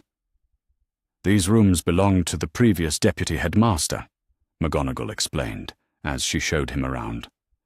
They haven't been used in decades, but the house elves have prepared them according to your specifications. The quarters were elegant but comfortable, with windows overlooking the lake and furnishings that reminded Harry pleasantly of Potter Manor. Most importantly, they were his, a space where he could make his own decisions without interference from dormitory supervisors or house authority structures. "Professor McGonagall," Harry said as she prepared to leave, "I want you to know that I don't blame you for what happened. You couldn't have known what Dumbledore was hiding." McGonagall's composed expression softened slightly. "Thank you, Potter. That means more to me than you might realize." She paused at the door. "I want you to know that while your legal status has changed, you will always have my support as both your head of house and your appointed supervisor. If you need anything at all, you need only ask." After she left, Harry sat in his new sitting room with Dobby, trying to process the enormity of how much had changed in just a few short weeks. "Do you think I made the right choice, Dobby?" Harry asked as the house elf unpacked his belongings with characteristic efficiency. Challenging Dumbledore, becoming emancipated, choosing to live independently. Dobby paused in his work and looked at Harry with serious consideration. "Dobby thinks Master Harry chose freedom over comfort, truth over lies, independence over dependence. These are not easy choices, but they are brave choices." "But I've lost my friends," Harry said quietly. "Ron and Hermione don't know how to be around me anymore. The other students look at me like I'm some kind of political figure instead of just another kid." "Master Harry is not just another kid," Dobby pointed out gently. "Master Harry is the boy who lived, heir to an ancient and noble house, and now a legally independent wizard with considerable wealth and influence. Master Harry cannot be just another kid because the world will not allow it." "Then what am I supposed to be?" Dobby finished unpacking and turned to face Harry directly. "Master Harry is supposed to be whoever Master Harry chooses to be. That is what freedom means, the right to decide for yourself what kind of person you want to become." Harry nodded slowly, understanding that Dobby was right. His childhood was over. Had been over, really, from the moment Hagrid told him he was a wizard. The legal emancipation had simply made official what had always been true. Harry Potter would never have a normal life, never be just another student. But he could choose what kind of extraordinary life he wanted to live. "Dobby," Harry said finally, "tomorrow we start figuring out what kind of wizard I want to become. Tonight, I just want to enjoy being somewhere that I belong." "Master Harry belongs wherever Master Harry chooses to be," Dobby replied with a smile. "That is the most important lesson Dobby has learned about freedom." As Harry settled into his new quarters for his first night as an independent student at Hogwarts, he reflected on how much had changed since he had last slept in this castle. Then he had been a dependent child, grateful for any kindness and accepting whatever authority figures decided was best for him. Now he was something else, entirely. A young wizard with the power to make his own choices and the responsibility to live with their consequences. It was terrifying and liberating in equal measure, and for the first time in his life, Harry Potter was exactly where he chose to be. Harry's quill stopped moving entirely. What do you mean? No trial? I mean precisely that. Sirius Black was arrested on November 2nd, 1981, and transported directly to Azkaban without formal charges, without legal representation, without testimony being taken, and without any of the procedural protections required by magical law. Griphook's voice carried a note of professional outrage that Harry had rarely heard from the normally controlled goblin. But that's impossible, Harry protested. You can't just send someone to Azkaban without a trial. There are laws. Indeed there are, Griphook interrupted. Laws that were systematically ignored in the chaos following Voldemort's defeat. Sirius Black was detained under emergency wartime provisions that should have expired within 72 hours. Instead, he has been held for 11 years without ever facing formal charges. Harry felt sick. Who authorized his detention? The order was signed by Cornelius Fudge, then a junior assistant in the Department of Magical Law Enforcement. However, the recommendation for indefinite detention came from a special advisor to the minister. Griphook paused meaningfully. Professor Albus Dumbledore. Of course it did, Harry said bitterly, and I suppose Dumbledore could have demanded that Sirius be given Veritaserum or subjected to any other truth verification procedures. Not only could have, Mr. Potter, should have. Magical law requires that any suspect in a case involving the deaths of prominent wizarding citizens be subjected to truth verification unless they explicitly waive that right. There is no record of Mr. Black waiving anything. Harry stood and began pacing around his sitting room, his mind racing with the implications. So Sirius has been in Azkaban for 11 years, innocent because Dumbledore didn't want him to have a trial that might clear his name. It appears so. Moreover, the investigation into Peter Pettigrew's alleged death was perfunctory at best. No body was ever recovered, no detailed forensic magic was performed at the scene, and no witnesses were interviewed under truth compulsion. Dobby, who had been quietly organizing Harry's correspondence, looked up from his work with obvious distress. Master Harry, this means that the Rat Man is still free while innocent wizard suffers in terrible prison. Yes, Dobby, it does. Harry stopped pacing and looked directly into the flue flames where Griphook's voice originated. What else have you found? You said you were investigating other questionable guardianship arrangements. Indeed. Your case, while egregious, is not unique. Papers rustled as Griphook consulted his files. I have identified at least 12 other cases in the past 20 years where magical children were placed in questionable guardianship situations despite clear provisions in their parents' wills or obvious alternative arrangements. Harry sank back into his chair. 12 others? The pattern is consistent, Mr. Potter.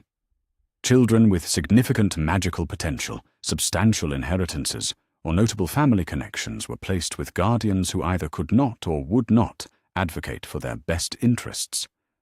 In each case, Professor Dumbledore was consulted about the placement and endorsed the arrangements. The scope of the manipulation was staggering. Harry had thought his situation was unique, a terrible exception to normal wizarding child welfare practices. Instead, it appeared to be part of a deliberate pattern of control extending across decades. Master Harry, Dobby said quietly. Dobby has been speaking with other house elves as Master Harry requested. Many families have secrets about how they treat magical children who are not their own. Harry turned to his house elf companion. What kind of secrets?